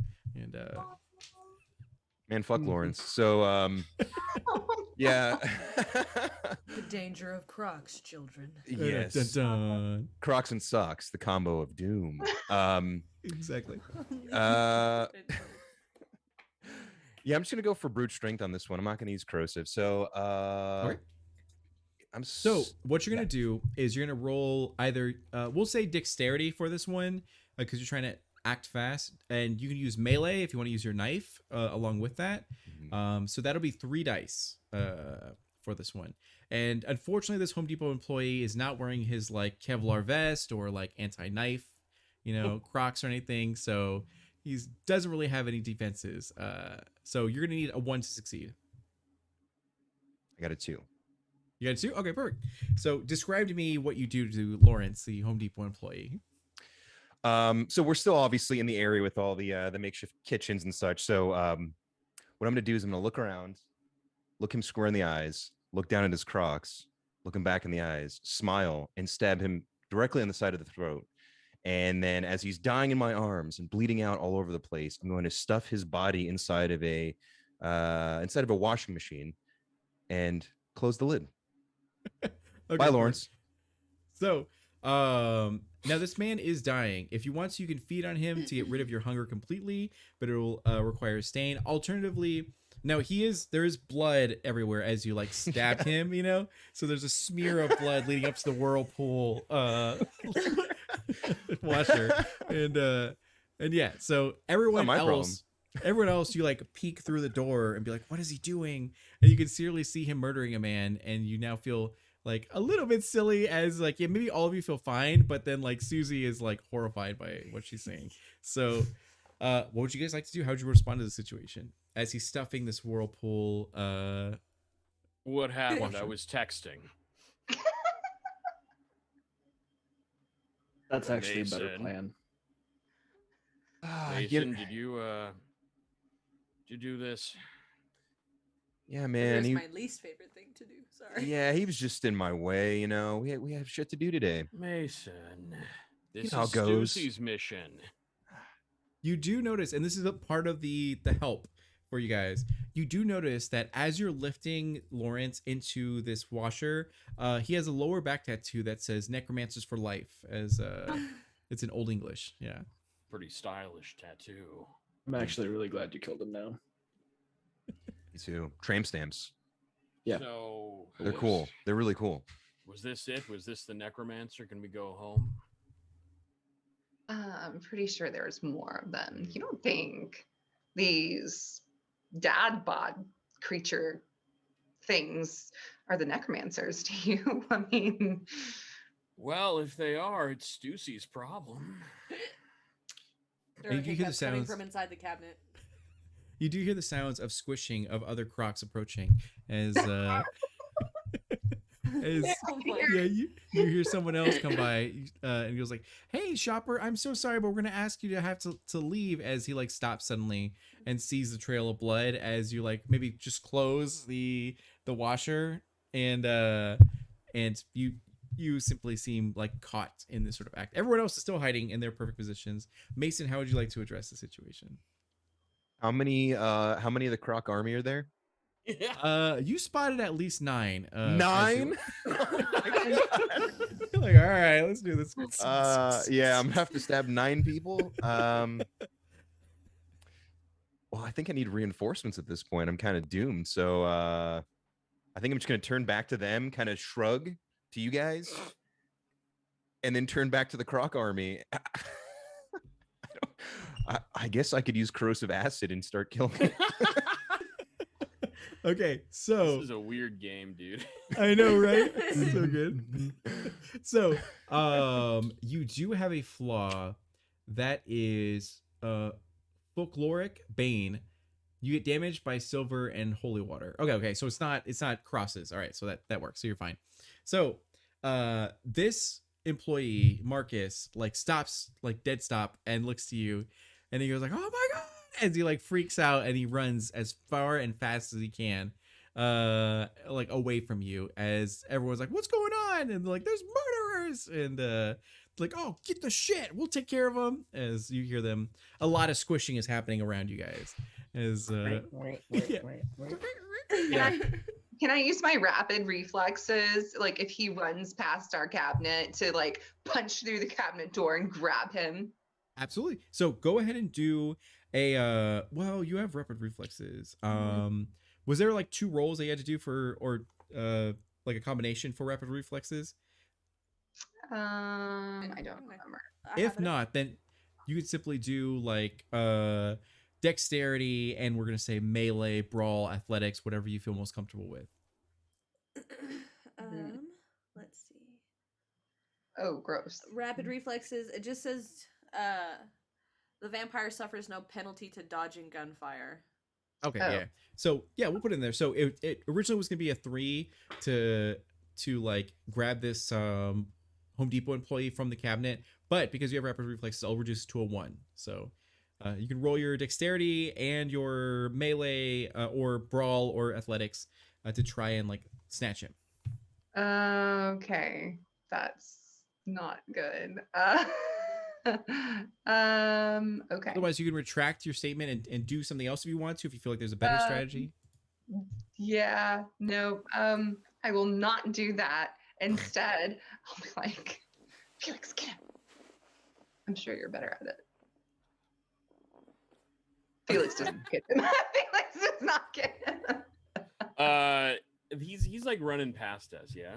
Yes. Yep. What mesmerize do, D?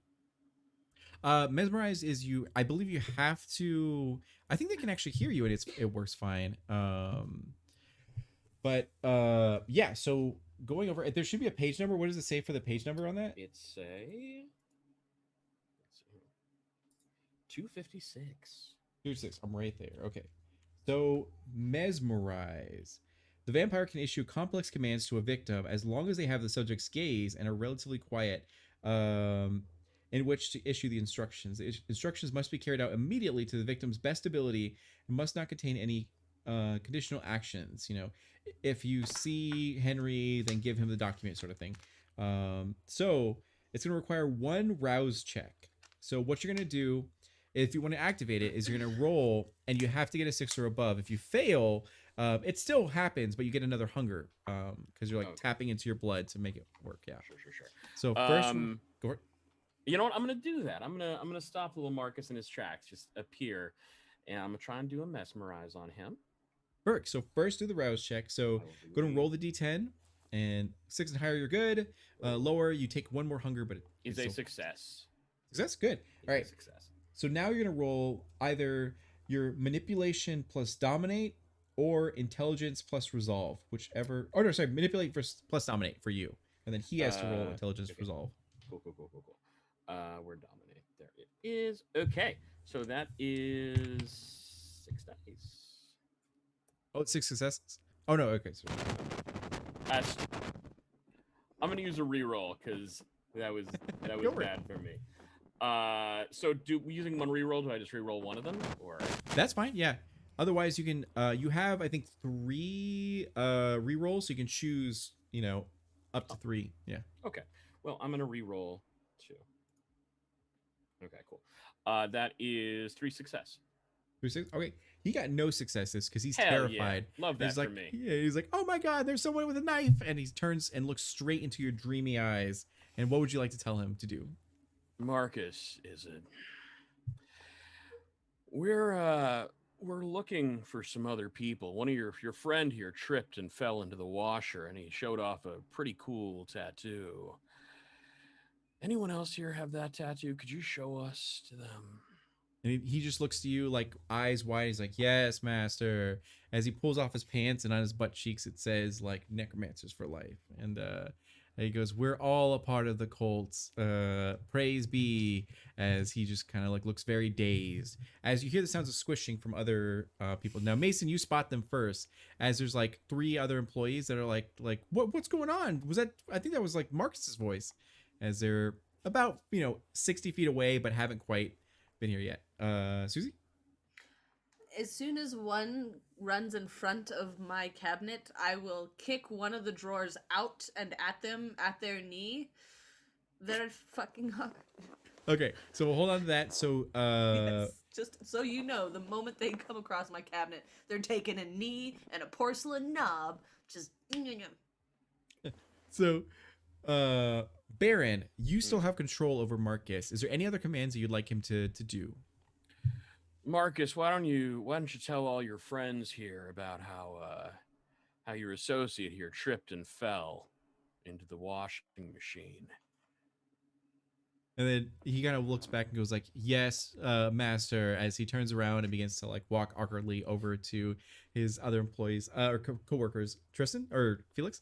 I'm peeking out, like muscling my way past Kim and like peeking out through the door with the bag of weapons in my hand. And as soon as there's any indication that this is going south, I'm going to like step out.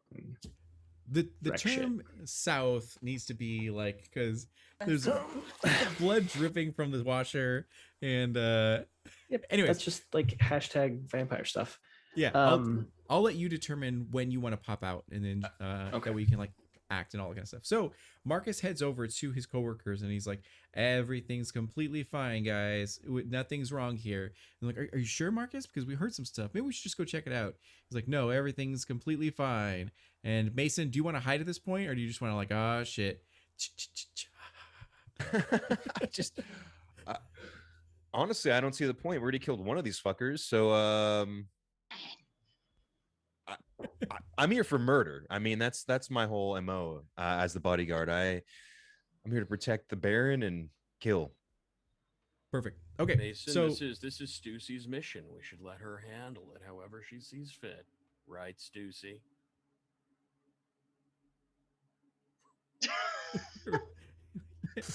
so Susie, what do you want to still like wait for your action, or do you want to pop out or anything like that? It's been confirmed that 2 of these 9 employees are a part of the cult. You're Yeah. unsure if there's more or if something else might be going on. I would like to, because okay, so I'm too familiar with all carpentry related stores. So I will sneak out of the cabinet and make my way around back through all the little kitchens and come back up out the tile side, and I'm gonna grab one of the big tiles, and I'm sneaking and I'm trying to look to where these 2 peoples are, because I can hear them talking because Yeah. I have heightened senses, and I want to sneak up behind them and crack. Perfect. All right, so I'm gonna need a dexterity stealth roll from you to ensure that you can do that quietly. Yeah. Unless you have That's- silence or of death or whatever it's called. No, I I'll do cause a not. distraction. I do have fleetness though. Okay. But that doesn't. Oh, 5 successes. That is 2 Yeah. crits. Like a ninja, you like you're like, oh, it is my mission. I guess I should earn my vampire license, and then you pop out. You like fade away into the aisles and everything like that. And then sure enough, you do see 4 employees now. 3 of them are fine. One has been memorized by the Baron, and he's kind of like in a daze, but still like he seems convincing. He's like, there's nothing over there. Everything's fine, guys.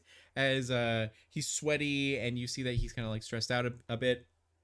And you do see that one of the 3 other employees has what looks to be a tome or a grimoire, as well as a like an orb in the other hand. As he goes like, are you sure? Like is someone hurt? Because like, just are you sure, Marcus? Because we heard a really big scream. And who would you like to attack or assault? She's so happy coming up from behind them. In her head, it's just the like just coming up behind him like Mission Impossible style. Yeah. And she's going to crack the one with the book. What I would like to try to do is crack the one over the head with the book, snag the book, and then use fleetness to run back. Okay, so what's gonna happen at Grab- this moment? grab. Would anyone else like to do anything? Since Susie left the cabinet, to follow her, to prepare for Watch anything, or- eagerly. yeah, through the actual like shelves, and then okay, I'll say, oh well, fuck, and then I'll kick the cabinet open and then walk out to where Mason is. I guess we're gonna do this then. perfect. Fuck. So over to Susie, you're gonna go ahead and do a strength or dexterity, and then a melee because you have a weapon in your hand. You're only gonna need a 1 for success because they don't notice you at all. You did really great in your stealth roll, and That's good. I got 1 success. it's awkward because you're like, I've never killed someone before. As you're like, well, you almost kind of, but yeah, you clock it as they take the hit, and they don't have any helmets on or anything like that. As it hits them hard, as you see a small dent in the back of their head as they kind of like fall to the ground. But the others look over and they're like, oh shit! As they immediately from their like cargo pants pull out a 9mm, and they're like, oh god! Cargo pants. Felix? Grabbing book. Yes. You do. Fleetness. We're gonna say you do grab the book, but we'll stop you there and then go over to Felix. That's my cue. I step out of the cabinets and slide the bag of weapons toward Mason and the Baron, and then like throw open my coat and like Matrix style. There's just guns. Perfect. Like pulls out a couple of pistols, and I'm gonna try to cap a couple of these kids. Okay, perfect. So you're peering. Are you peering through the shelves, or are you actually no. going into the aisle to have a better? Okay, great. All 6 feet 4 inches and 300 pounds of gangrel rage is just popped out. Perfect. So you're gonna do dexterity plus firearms, and That's not great. you can only attack like one at a time, sort of thing. Okay. Otherwise, you can always retract that statement and use something else if you'd like to, if you want to, if you figure that something else might work better for you. Let's see. Yeah, so he he throws open his coat, and it's just like medieval bludgeoning weapons. Go for melee instead of firearms. Two- Yeah, there you two like flails. Okay. And he'll take a flying leap at whomever. go. Okay. There is Marcus who is mesmerized, or there's the others as well. The 2 others that are. Yeah, So- whoever pulled the gun, I think. Okay, perfect. Sounds good. So you're gonna do a strength or dexterity, and then your melee. Sweet. That's 3 successes. Perfect. Yeah. Again, he has no armor whatsoever, so he does like see you, and he's like, "Oh God!" As you swing hard and like impact him. Are you aiming to kill, or are you aiming to just like wound or? I would Subdue? like to shatter the arm that's holding the gun. It does so as it just completely breaks, as maybe like the gun fires but harmlessly off to the side with no issue, as they're all looking terrified, as their khaki cargo pants turn a little bit dark brown. And then after that, Baron, Mason, or Kim, what would you guys like to do? You guys go first. I'm figuring my stuff out still. I will look at Felix's bag of holding, of weapon holding, and shake my head a little bit and open my semi-large clutch and pull out my 44 Magnum. It's very shiny. I know it's so big. And I will try to go and pop.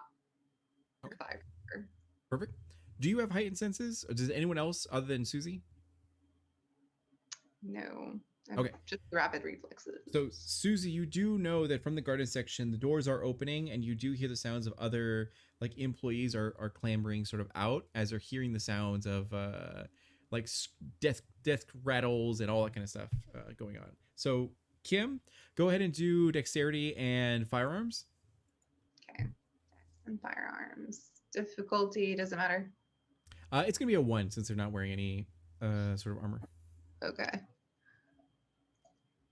Ooh, 3 successes. Perfect. So explain to me where you hit them, and if you're trying to like kill them, or if you are just looking to wound or something. I'm aiming for his awful shoes. Blech. The squeaky Perfect. squeaky noise just it's pierces my ears and my skull, and I just want to choke him. So You shoot, definitely shoot. blow off a good chunk of his foot. As is it the same guy who got his arm broken, or is it like the other unharmed one? Unharmed one. Okay, perfect. So the guy who was previously unharmed looks over to his coworker as he's like, Jimmy, as who's like Jimmy's arm is like broken and like shattered as he like clutches it, and then suddenly you hear a giant bang as it has a slight little recoil, or a lot of recoil rather, and impacts the foot of this guy who like also looks, and then he falls to the ground as there's blood everywhere, and the only one left is the mesmerized employee Marcus, who's still like, did I do good, master? As he like looks back. Marcus, go tell your other friends, who I assume are necromancers, to stand are. down, or we will end up treating them as we treated these ones here. Yes, master. As he walks over, he like heads over to kind of like slightly slips over the blood of his comrades and heads over to the gardening section Doing good, Marcus. where they're piling out, and they have their shit. They have like a staff, a wand, a orb, a grimoire, and all that kind of stuff. And they're like, Marcus, dude, are you okay? We heard the gunfire. What's going on? And he's like, you know, you guys have to stand down, otherwise they will kill you. And they're like, Marcus, no, we can't do this. So one of them's gonna do something special to Marcus to try to get him out of this mesmerize. And failed. So he kind of looks over and they like shit. Oh man, those Wikipedia pages did not help me. As they're like, well, I don't know if we should do this, guys. And there are still, what was that, 3 and then 4, yeah, so 5 other employees that are kind of there, and you can all see them now. As a lot of them have like sort of grimoires, and they're sweating profusely as they're scared and terrified of you guys. But look ready to rumble if you guys are gonna be hostile towards them. So what would you guys like to do?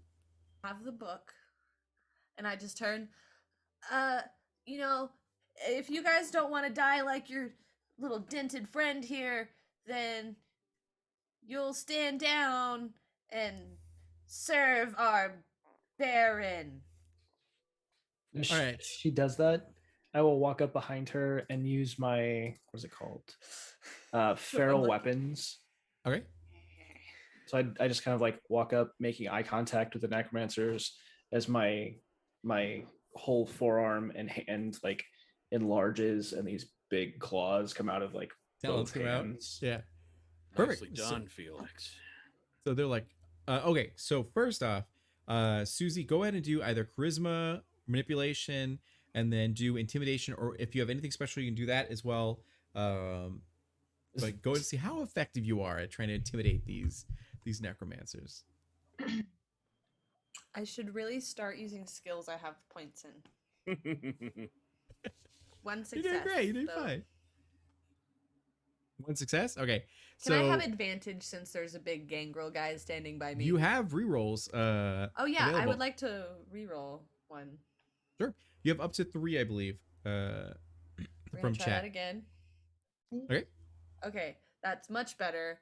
It's a critical 2 success? success. Okay, it's so that's 2 3. successes. Perfect. So, with 3 successes, you have enough gusto to say this with like prominence and everything. And they're like, Baron, vampires use barons, don't they? And they're like, yeah, I think they do.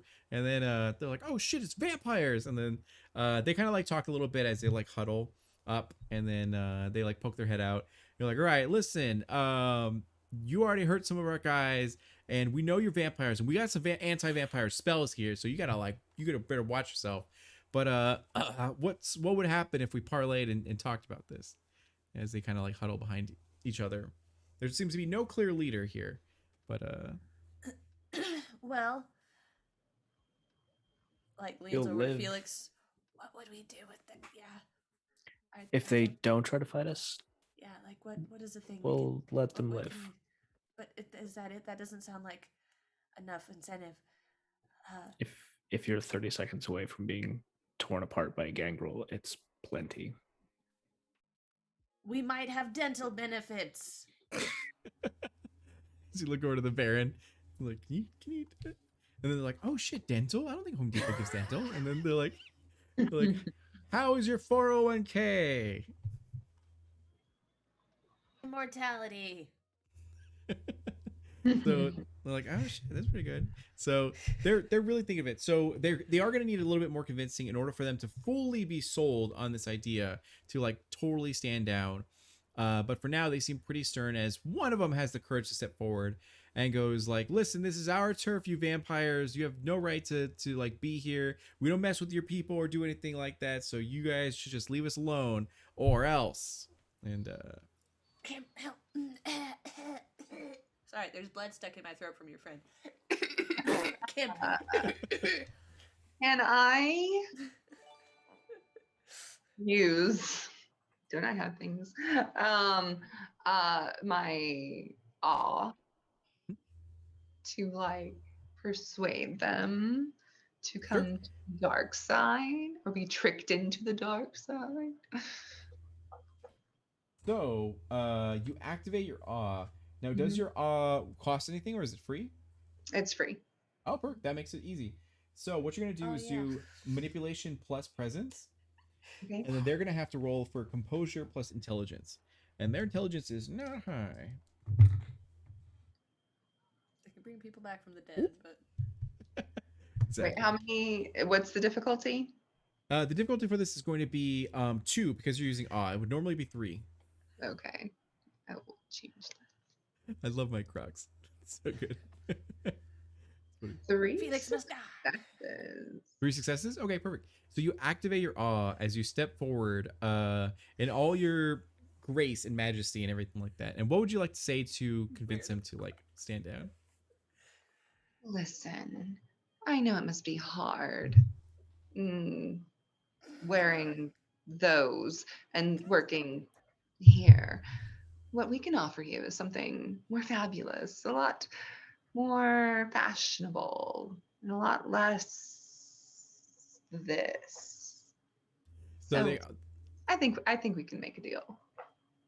they all feel extremely self-conscious now, but they like appreciate that you're even giving them this opportunity. Like, oh my god, you're like, well, I mean, we like, we're all dads here. As you kind of look over, and they're all definitely dads, and it's like we just like needed a side hustle, and like our wives are in an MLM thing, and they're making like some money from it, but I mean, at least they're going to make money eventually. Like, it's pretty cool process. Hey, that Mason guy looks kind of familiar. And then as I kind of look over to him, so they go, we dabbled into necromancy as a way to be a hobby, but then we found that like some witches and werewolves and a bunch of other people actually had a use for our services. So it's been quite profitable. We've been able to almost get out of debt from doing this sort of thing. But are you kind of saying that we'd have to go fully with you guys, or could we like work with other factions? And you guys, for your general knowledge, know that vampires do not work with werewolves, do not work with witches. You guys are pretty much your own sort of faction, and you don't dabble because werewolves hate vampires tremendously. I mean, our mighty Baron is pretty amazing and does awesome stuff and things, and I'm sure we would want you to only work with us, right? And so, like, we could make it worth your while to only work with us. Does that work? That works, Stussy. You're doing good. Yeah. Perfect. And then they're like, oh shit, the Baron, as they all point to Felix, and they're like, wow, he's really intimidating. And then yeah. As Okay. With that, I'm gonna drop my cloak of shadows and appear like directly in front of them. Perfect. You do so. As you appear, and they're like, oh, go ahead. And I too will activate my awe. Okay.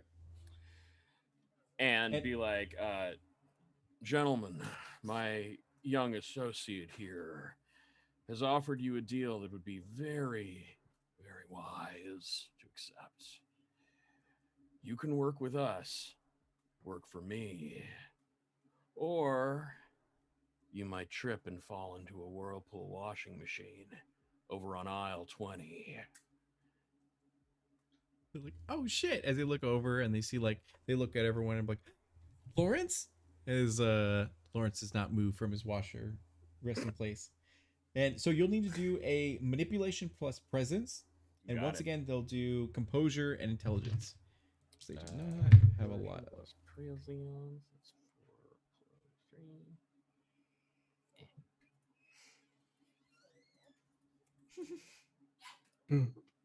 That is 5 success.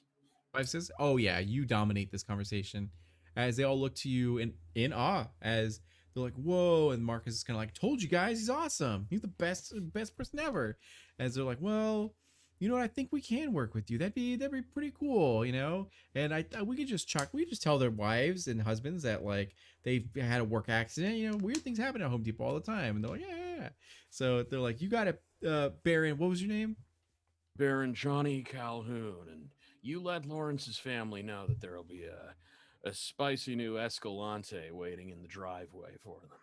And they're all like, oh, that's where I know you from, those commercials. As they all like kind of look to each other like, oh, I love those commercials. That jingle is so good. It's a And- good jingle, right? The guy in the ape suit sings it so good. Those inflatable wavy arm bands are so good. So they all bow down to you as they're like, we will absolutely serve you and help you out, Baron Calhoun, with whatever you need. As they all they head over to their fallen comrades and try to like gather them together and pick up like toes from the ground and like wipe up blood and everything. Like if you ever Felix, need get them to fill out the paperwork. There's no paperwork, sir. Excellent. You've done it. as as they all like bow down to you essentially, and they're like, here's our phone number if you ever need us, and like find us on, we could be Twitter mutuals and everything. We're not going to So- be Twitter mutuals. So Felix will add you on Twitter. Susie. Susie, I don't have Susie like Twitter. creeps like at that point, like you say that, and Susie's already standing next to you, kind of like expectantly, like, did I pass? Well, Stussy, seems like you've proved yourself to be useful in this sort of situation. So, and understand this is very rare. This isn't going to happen more than once in case you make another transgression.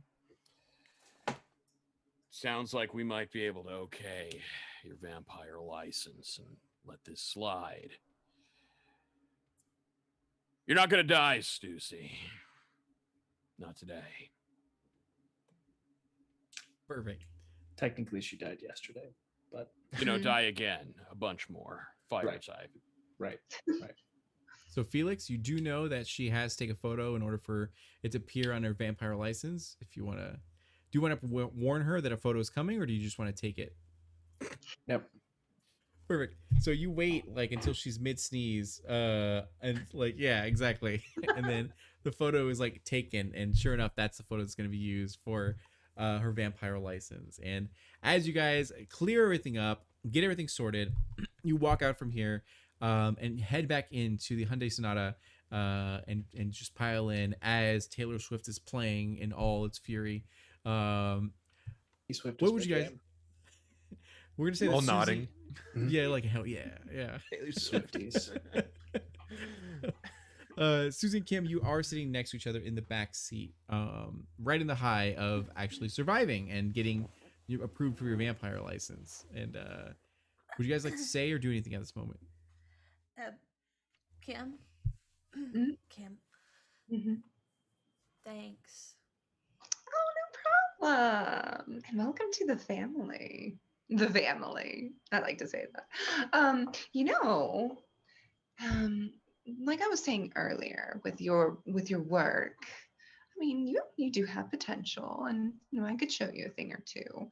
If you like, especially since you're new and you're now one of us, if you'd Mhm. like, you can have some space in my studio to work whenever you'd like.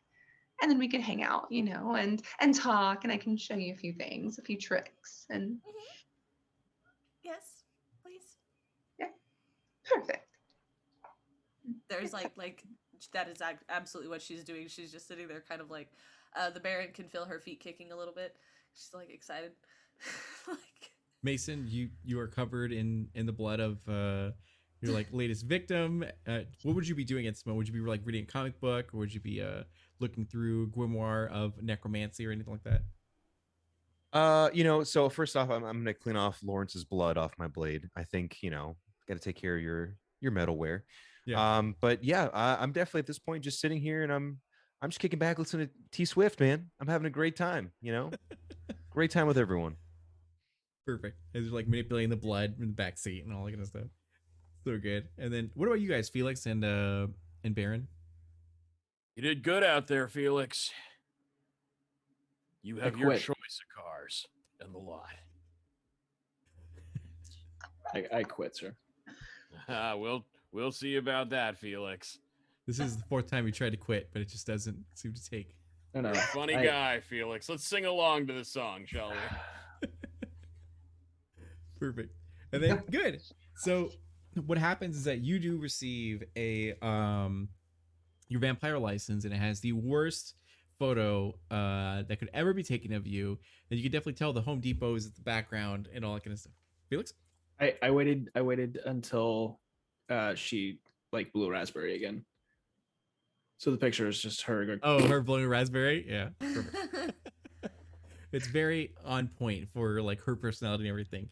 So it's good. So what happens now is that you guys like ride the high of being able to succeed in this mission.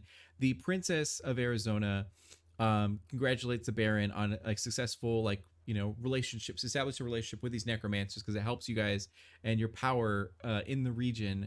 Kim, you also have like a great time being able to do something for the community and get like more respect from your peers because it's not just you committing crimes anymore, it's you actually gaining respect and all that kind of stuff, especially finding a new ally like Susie, who's also creative and working in fashion and all that kind of stuff. And she inspires you to actually maybe pursue your own like fashion design and going back to exploring all that and everything.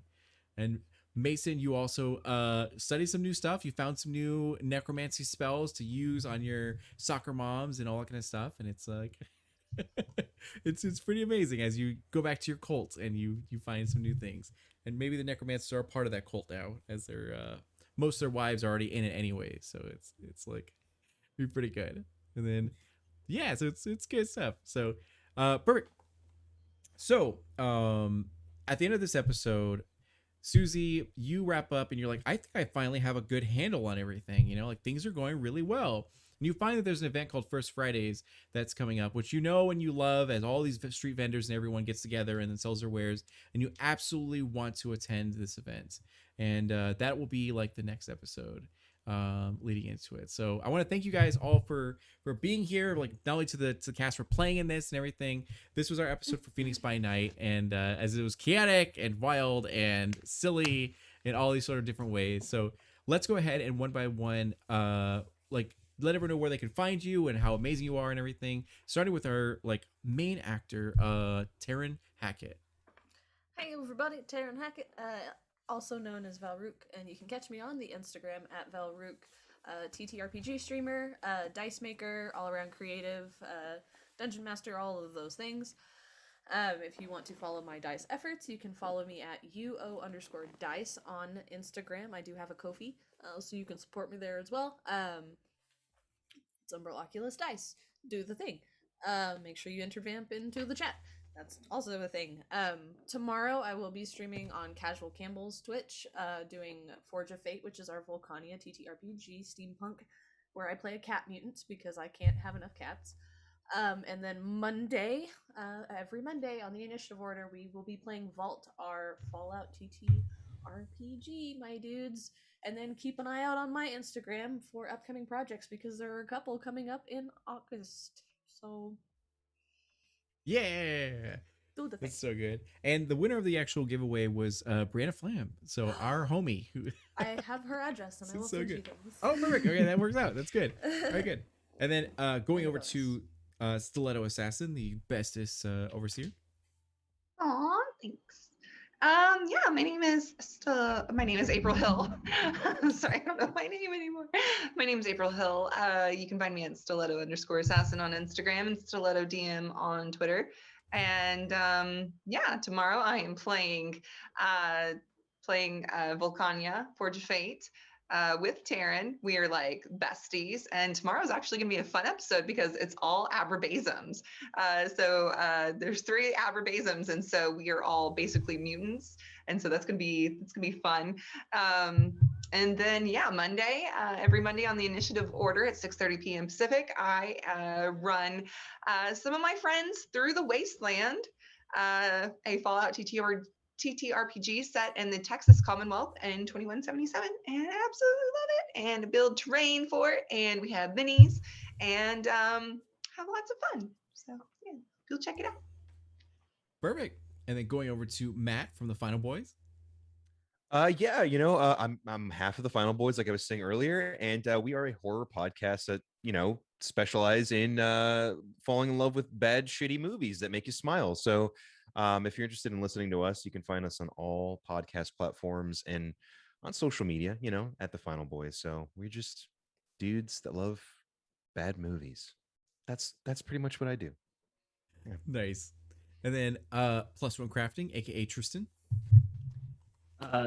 Yeah, I'm Tristan, and you can find me on really just, I keep saying socials, but it's really just Instagram. I have a Twitter that I have probably never used. But you can find me on Instagram. I've got an Etsy store.